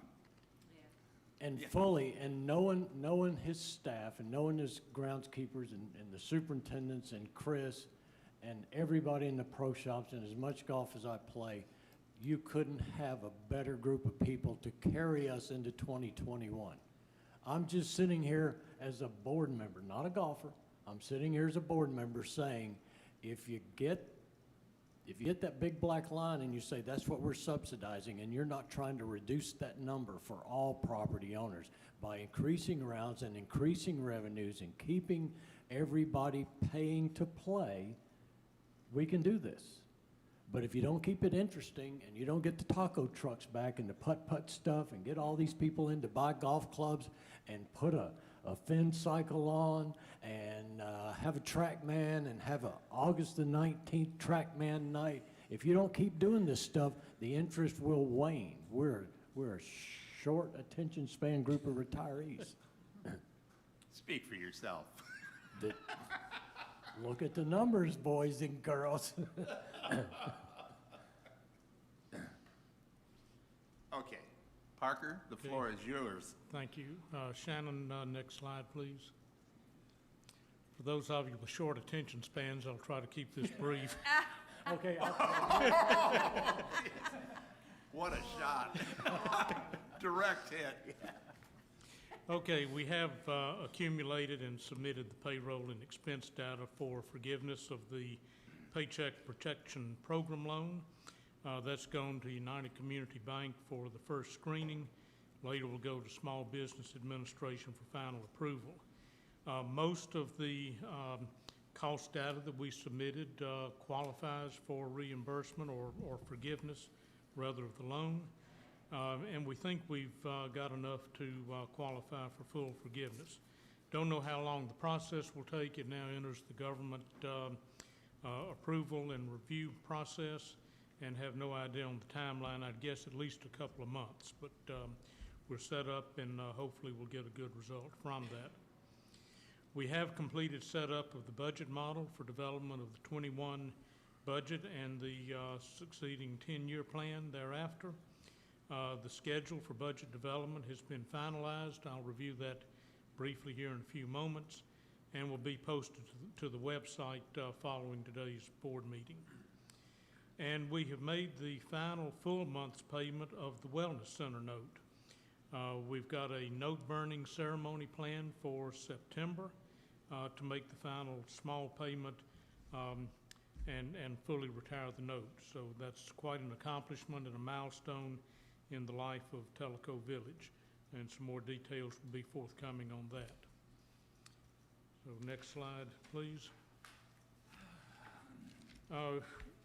We reviewed this morning with the board the sequence for development of the 2021 budget and 10-year plan. I'm just going to hit a few of the highlights rather than go through all of this yet again, but next slide, Shannon. As always, we start the new budget process where we left off the old budget. So we take the 2020 budget and the 10-year plan thereafter as our starting point. This morning we had some discussion around consensus inflation rate for the 21 budget and the 10-year plan. And based on some research that Kevin Ellsworth and I had done and a recommendation to the board approved a 2% inflation rate for all years, the budget year and the 10-year plan thereafter. So that's what we will be using. We'll prepare the budget in two phases, a normal operating budget and replacement capital. We'll then add strategic investments as directed by the board and conduct various reserve studies. We'll produce a 10-year stacked bar chart of what it takes to maintain the village and break that down between maintenance, program delivery, and administration. We did that last year for the first time. That seemed to be pretty well received. For budget purposes, we are building in a maximum 3% salary increase in the aggregate that's tied to individual performance. That will be reconfirmed after we conduct salary surveys of local firms. Chris Carter and HR will be doing that here within the next month or two. But for now, we're going in with that 3% assumption, and will adjust accordingly if the market data indicates that we should. We did get agreement that for budget purposes, we would target for an April 1st review date on salary changes. All of the current staffing rates and benefits elections have now been updated within the budget model. Later on, department heads will identify headcount increases and justify those individually. We start with current pricing structure. I've got a chart on that a little bit later. Have already had some discussion about some areas that need some attention, and they will indeed get that attention during the budget review process. And finally, each department is being asked to identify COVID-related revenue shortfalls or revenue changes to budget and expense increases directly attributable to dealing with the COVID-19 virus. We'll do that in a way that we can summarize it for the overall POA, but still maintain the integrity of the consolidations of the accounting system. So Shannon, next slide. We did review some market data from various sources, the Fed Open Market Committee, Congressional Budget Office, and Wall Street Journal Economic Survey. Was on that basis that we recommended and the board approved a 2% inflation rate for all years. Next slide. So we have already rolled forward last year's capital plan and 10-year plan. We will identify during the budget process any known deferrals that we have. We've also rolled forward known contractual obligations such as debt amortization schedules, the TRDA capital lease, and multi-year contracts. That's the starting point.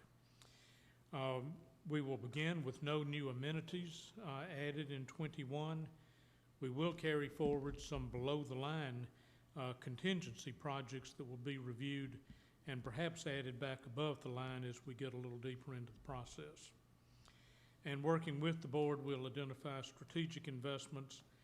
Depending on their magnitude and complexity, we may set those up kind of off to the side as separate departments that could then be consolidated up into total company.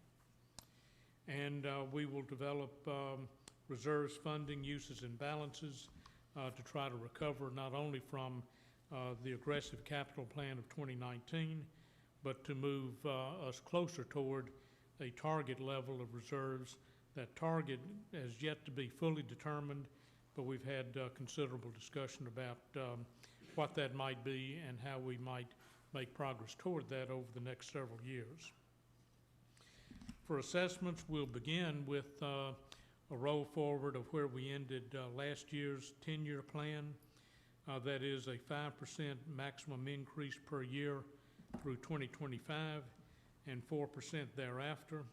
Again, this is not engraved in stone, it's just a starting point, but it does reflect our recognized and I think agreement that we need to rebuild our reserves over the next several years. And the one way to do that is, half the way to do that is through the assessment, the other half is through user fees. So that's where we will begin. Next slide. Reserves will get a lot of attention, as well they should. We're in a rebuilding mode now for virtually all of our reserve funds. Just as a reminder, these are the percentages that we're currently contributing into reserves each year. 21.75% of our net collectible assessment revenue goes to rebuild the R&M reserve. We've cut back on funding to the amenity reserve, only 1%. Water and sewer, these are the fees and percentages of revenue going into those funds. Right now, that's a fairly healthy increase that we recognized last year. For the moment, we're continuing that into 21 and perhaps beyond. We had a very healthy increase in funding of the docks reserves. It's now 30% of dock rentals and 20% of personal watercraft and kayak rentals going into the dock reserves. No increase to the safety reserve. The TRDA is a holding account just to build up the $400,000 lease payment that's due in December. And the completion assurance fee fund only is adding interest accumulation in that one. Quickly, the assessment and user fee schedule on the next slide. It's just a reminder of what's in there right now. This is just a starting point, but we know some of the things that will get a fair amount of attention during the budget process include golf rates, especially the unlimited member after 2 p.m. rate. That's quite a bargain and one that will receive some attention and likely some adjustment in this coming year. We'll take a deep look at fitness memberships, family versus individual, and guest passes. The docks, that dock reserve, unfortunately, we've got replacement of the wave attenuator that will consume a fair amount of that reserve fund. Will need to be rebuilt. Don't have a final price tag on the attenuator yet, but that will no doubtedly take a fair amount of the capital plan and the reserve in this upcoming year. And we review every one of these in the budget process, but those are just a few of the highlights that were mentioned earlier that need some extra attention maybe. Also, we are adding to the Architectural Control Committee staff and responsibilities, and we've been charged with making sure that ACC fees are high enough to cover those added expenses, and we will indeed do that. And finally, a review of the budget calendar. This will be posted to the website either later today or tomorrow. I've highlighted a few changes. If you got a jump on this in terms of putting this on your personal calendars, you might check the highlighted remarks on this chart and make sure that you've got the meeting locations and times especially correct. I think the dates are unchanged, but some of the locations and times may have changed on you, so update your calendars accordingly. That completes comments on the budget process. I know the board has already heard this once before, but any questions or anything else we need to cover on this, the community? Are these budget meetings open? They are open via Zoom and live streaming. Yeah, and if you want to know how it's run and where the money's going and how they come up with fees and rates, by all means join in. It's open. If you're doing it at home in Zoom, I wish I could. I could go to the refrigerator, get a bologna sandwich, and come back, but I can't, so I'll have to be there. And Why did you pick bologna? because I like bologna, that's why. And just a reminder, Zoom and live streaming, it's not quite like being there. And I know in past years our budget review sessions at times have generated lots of lively discussion both among the Finance Advisory Committee, the board members in attendance, and the community. This format doesn't really lend itself very well to that, but there is the opportunity to submit questions and comments via chat. Those will be monitored through the budget review sessions, and we will do our best to respond to those. Yeah, and to the point that I'm trying to make without joking about a bologna sandwich, there's thousands of people over the last 3 or 4 years that moved here that are not familiar with this process. Right. It would be a good educational process for you to check in for a few minutes, look, see how it goes on, so you understand that we're just not throwing numbers out there, or golf comes up and says, I'm going to charge you $50 a round, and we go, okay, fine. You know, it is all very, very well thought out, justified, down to every line item that you have to cover. Indeed. Okay, moving from budget to capital project reviews. Next slide. Okay. Yes. One of the 2020 goals was to study, develop a plan for reserve funding. Yeah. Is that? Bruce, would you like to address that, since that's your goal? I couldn't hear the question. Yeah, the question was about one of the 2020 goals being, reserve funding. Yeah. And I've asked Bruce to respond. Yeah, on that goal, that's Steve and I working on that goal. But what we have done is if we've looked at multiple professional methodologies that are used across organizations such as ours, as well as municipalities, et cetera. And what we recognize is how they do it versus how we do it. We're reconciling the differences, if you will, and we've basically concluded that we're going to come up with a hybrid approach. But the one thing that we have found that we need to correct and start correcting this fall in our budgets is to separate, not commingle our funds, our operating funds and our reserve funds. So we'll be making recommendations as we go to Parker and to Kevin that they need to separate those out, and we'll work with them on determining how many of different types that we're going to need. And then continuing into the fall and into next year, we'll be looking more specifically at the numbers and types of reserve accounts that we need. And we'll also determine how we ought to feed those accounts, if you will, or to earmark funds for that.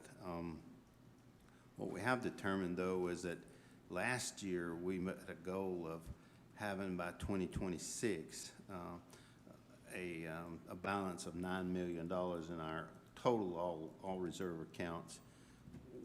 We're encouraging, until we finish this study, we're encouraging the CFO to maintain that pace that we're at, and hence you saw him recommend the assessments of 5% up until that period, then dropping off after that.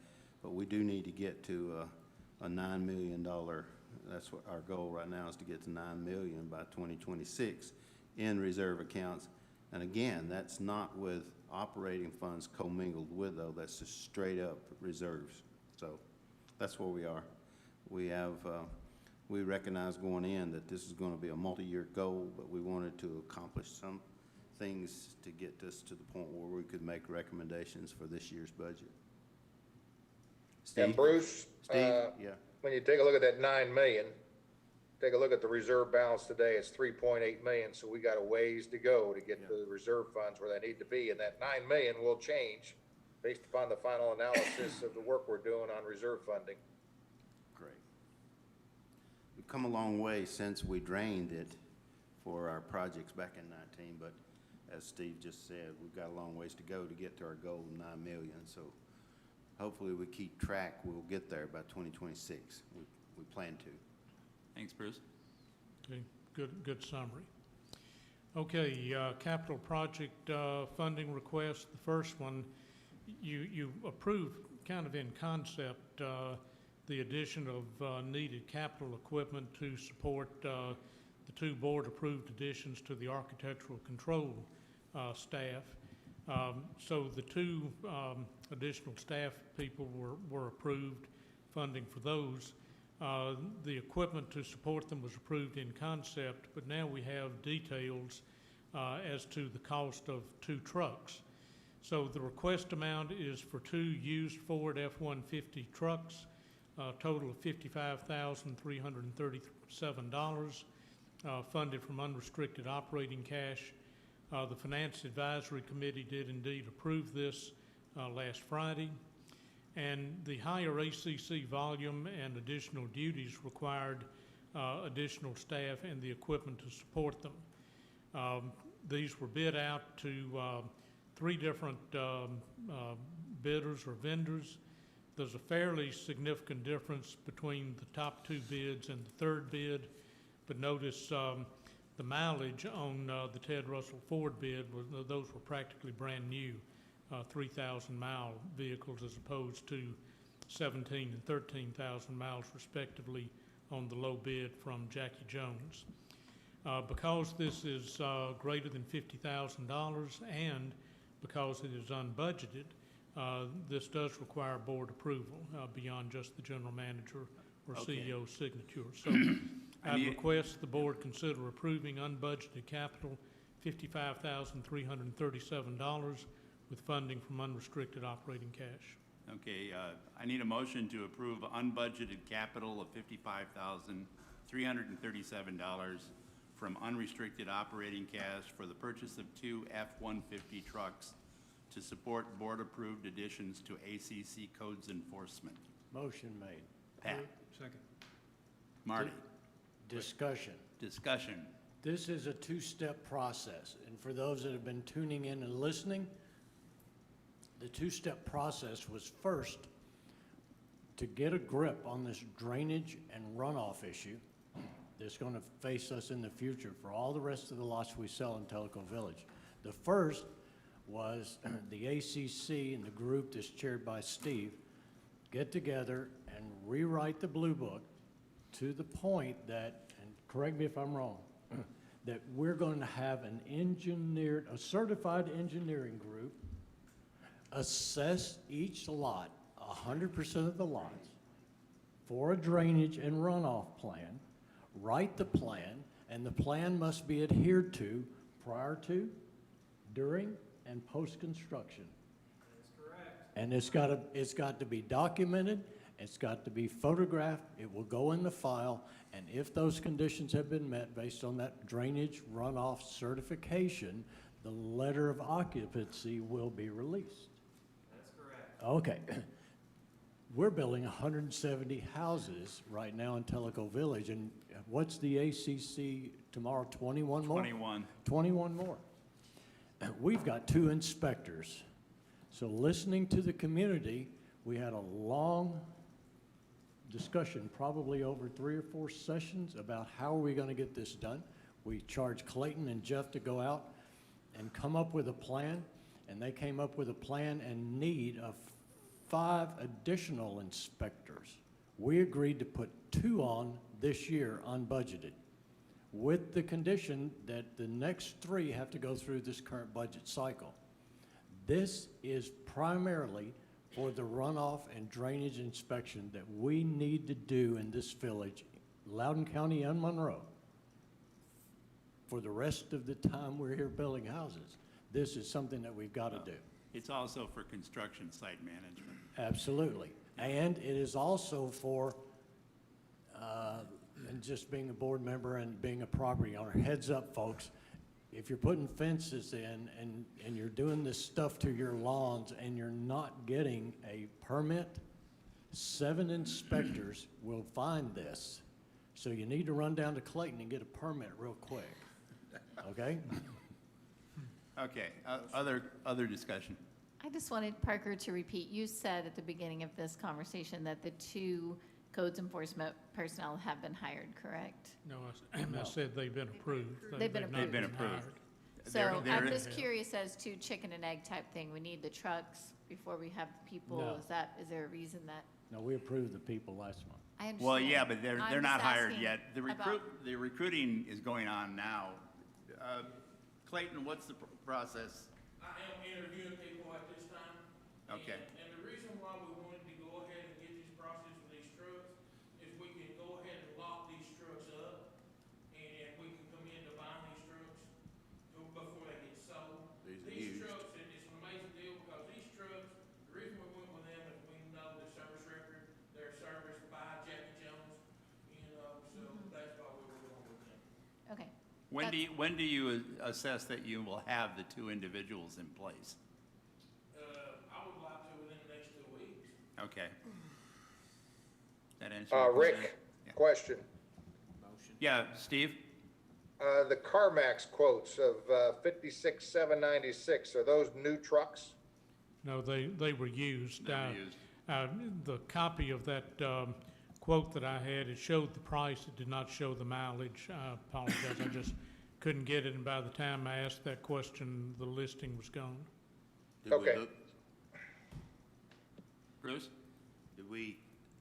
I heard your answer on Jackie Jones, and I know you've come in here many, many times before us for trucks and all, and you've built a relationship with them for maintenance and all that kind of stuff. But on that CarMax, you said you didn't have the mileage, but I assume you checked the mileage out as compared to the mileage for the other one.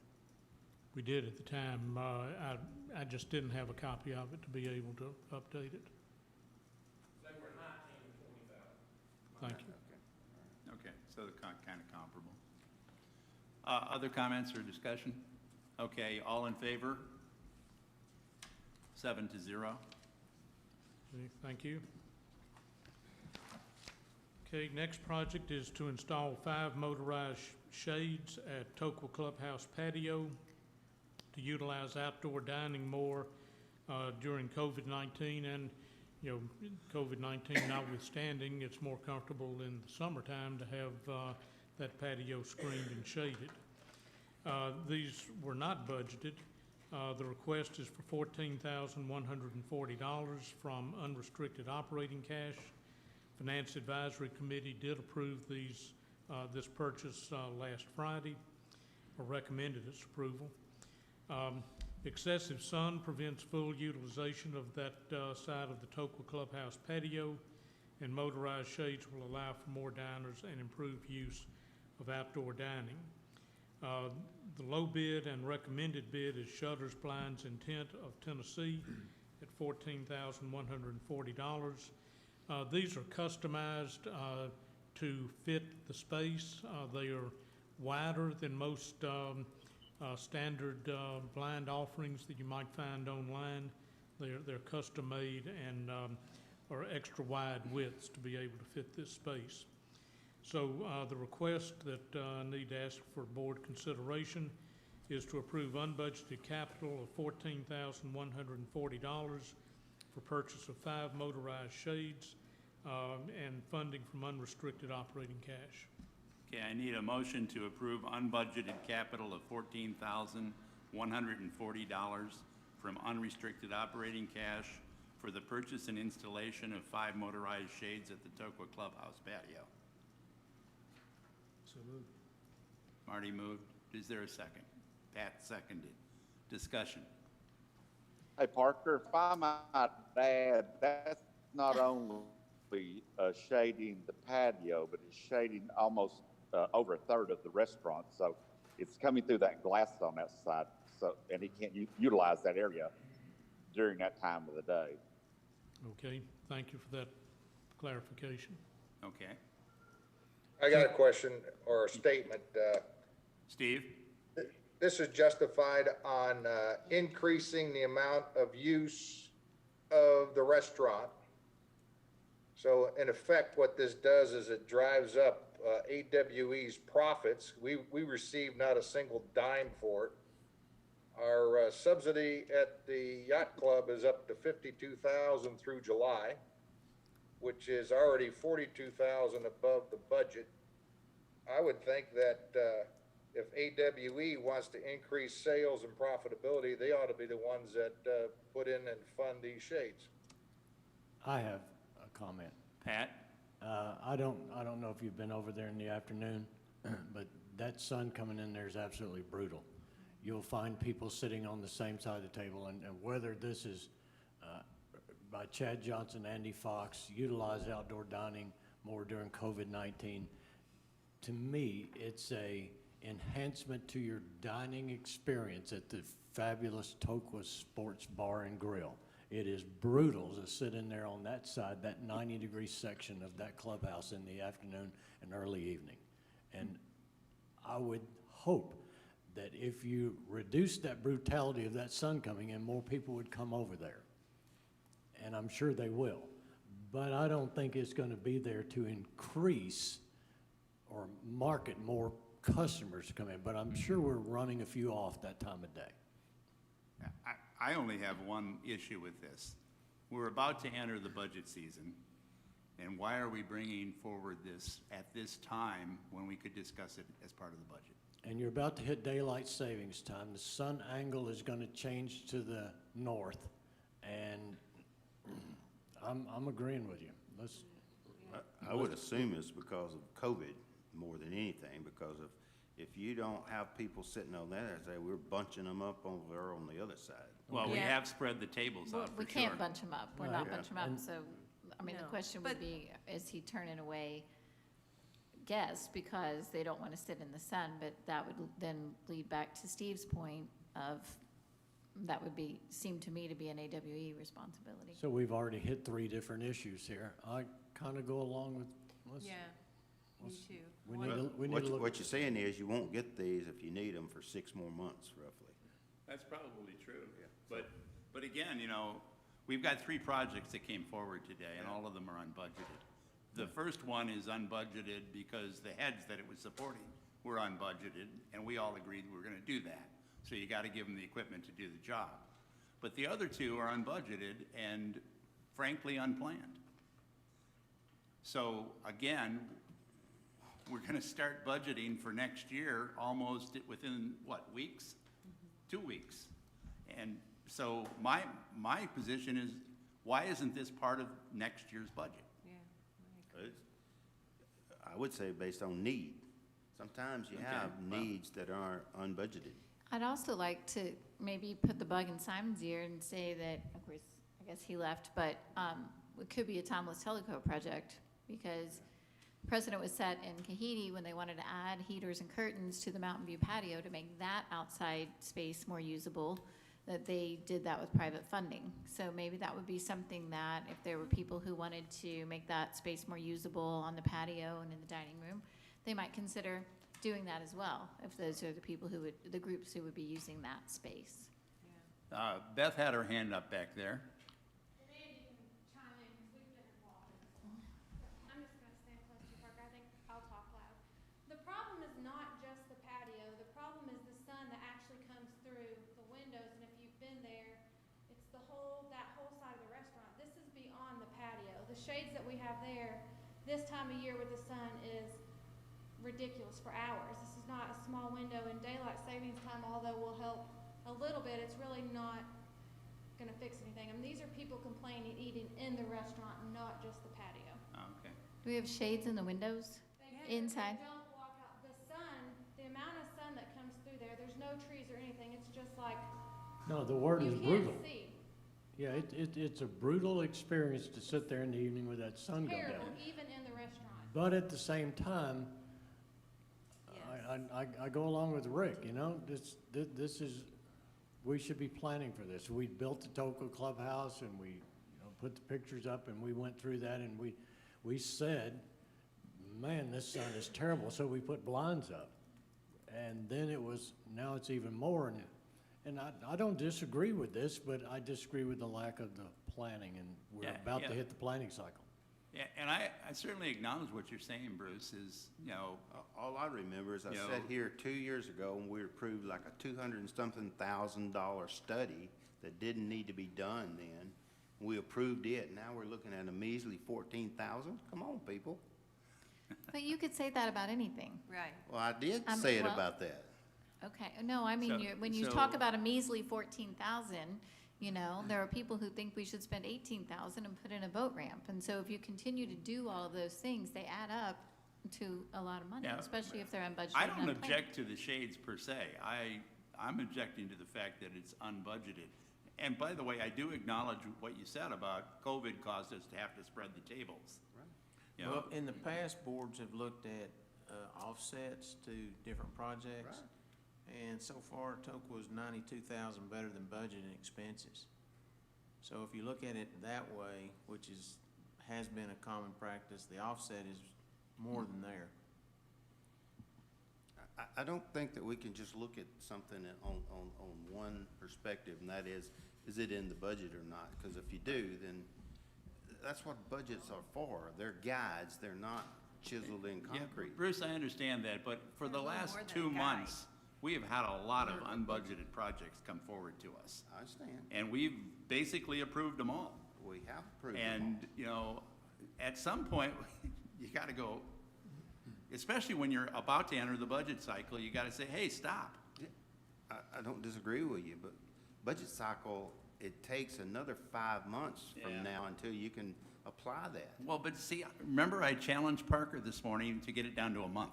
Yeah, well, I understand. And he did agree. But even if we did it and we approved it next month, it's next year's funds, you still have to wait 5 months. It's true. So I tend But to you won't need agree it through with those Bruce, months, because that's gonna be because wintertime.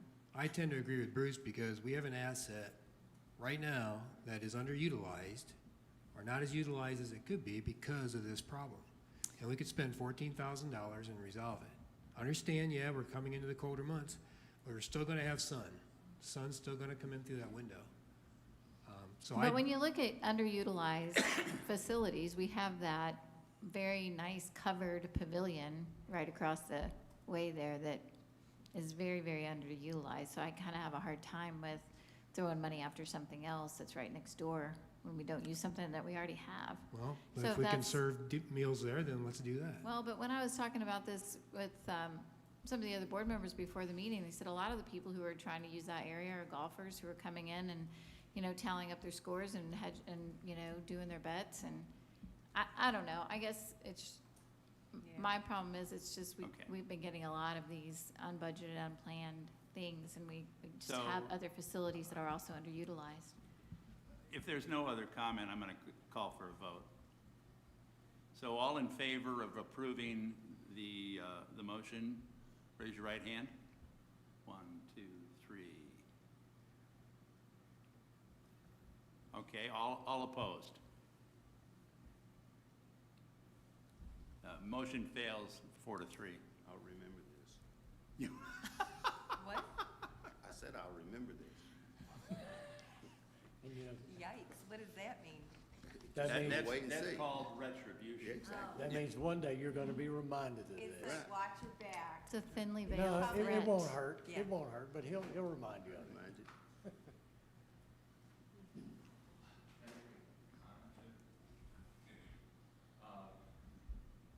We've been utilizing the total pavilion quite a bit. Can you step in front of the mic so that people hear? People can't hear you online. Yeah, here you go. I've got one.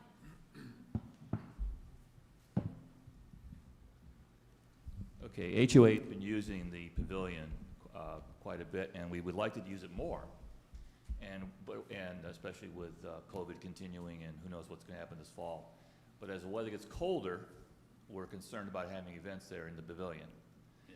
And if we're considering some kind of curtains or rollers or whatever, we should look at that. And Carla brought up what they did at Kahidi. I think something should be looked at for that pavilion too, to make it more useful throughout the year. And I think it could raise some money too, and be, that's my comment. Thank you. You want to go into this history, Bruce? No. The There are- pavilion was originally planned with curtains and heaters. The project overran by a significant amount for very logical reasons. And as a result, that was cut out of the final, piece of the pavilion.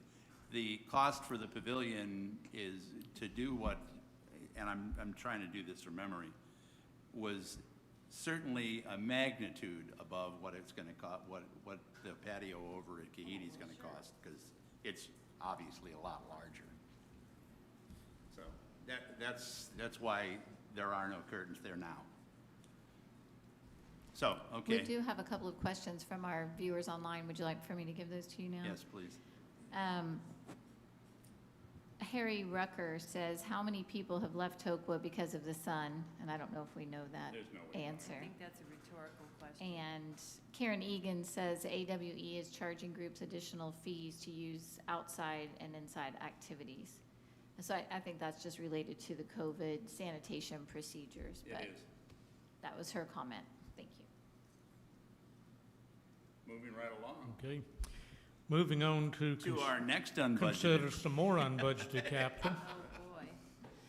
Oh, boy. This would be to install additional wireless conference units, microphones, and I think maybe speakers, to complement the system that was installed in this room.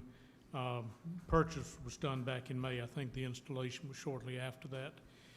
This is unbudgeted. The request is $6,987, unrestricted operating cash. Finance Advisory Committee recommended its approval last Friday.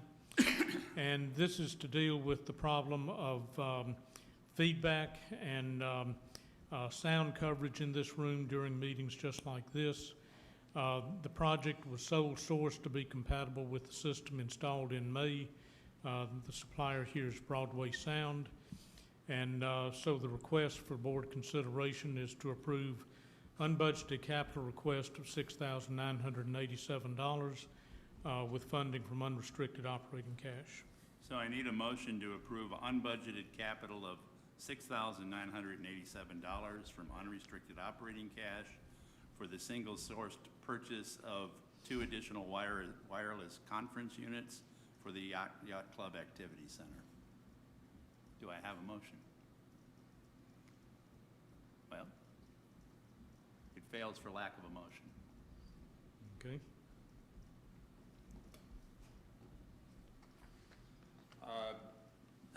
And before you go on, I'm going to ask Winston to address this. At the July 22nd meeting, we tabled the Kahidi Dock security camera project. Obviously, there's no project in this current package, so I'm going to ask Winston, what is the status of this project? The actual problem was with the DVR. Jeff is looking at getting a new DVR. He's got prices on that. It's below the capital line. And then he's going to take a look at the camera system and rebid that in the budget process. Or re-enter that into the budget process. Thank you, Winston. I just have a quick question on the DVR. Will that be compatible with whatever he does regardless of a new camera system? I mean, I'm just trying to think ahead. If you're spending $3,000 for a DVR now, that will still be useful with a new system if he puts it in during the next budget process? Yes, I do not know the details on the DVR as far as the capacity, electronics, but it would be one that he would have forward-thinking capabilities in the future. Perfect, thank you. Winston, yes, ma'am. We done checked that out, and they are compatible with what we want to do next year. Okay. Perfect, thank you. When will the DVR project come forward? In the budget cycle, sir. In the budget site. Well, no, he said No, the that's cameras. the cameras. The DVR is a replacement for a piece of equipment that's failing. It's below 5,000, so it'll just be out of operations. Okay, fair enough. The Okay, floor is back to moving you. on. Thank you. Next slide. Okay, I'll make some quick on-the-spot adjustments to this slide, which did reflect the motorized shades at Toqua and the wireless conference units down at the bottom. So there's about $21,000 of unbudgeted capital comes off of this summary. That means to date we're about $132,000 over budget. However, roughly $59,000 of that is private funded, that being the Kahidi Community Center patio heating. So if you deduct for that, you're down to what, about $73,000 overrun to the actual capital plan. Well, don't the Kahidi Dock security cameras also come off? They're in here. Yes, they would. But the DVR would go on? No, the DVR is going to be operating cash. Oh, gotcha. And I'll adjust for that on the next month's Thank you. summary. So carrying that over, either with or without the adjustments to the cash flow check, we're still in really good shape regarding cash balances and projections, primarily due to the favorable variance on net income, offset somewhat by the overruns on capital spending. And we don't quite have that slide up yet, but you've got it in your packs. Okay. So any questions on the financial report? Any questions for Parker? Okay, so that brings us to the ever-popular other. Were there any comments from outside, by the way? Let me double check. There were not. While you're doing that, I do have another. No, there's not one. I do have another, and I just want to make a comment because I read on Nextdoor after our meeting last week, and there was a comment that was made, and I'm going to have to paraphrase. I've got it cut and pasted in my Tugaloo file, but the paraphrase is, I wonder what the board does, what is decided after the microphones are turned off. Let me assure you, we go home. There is no more discussion.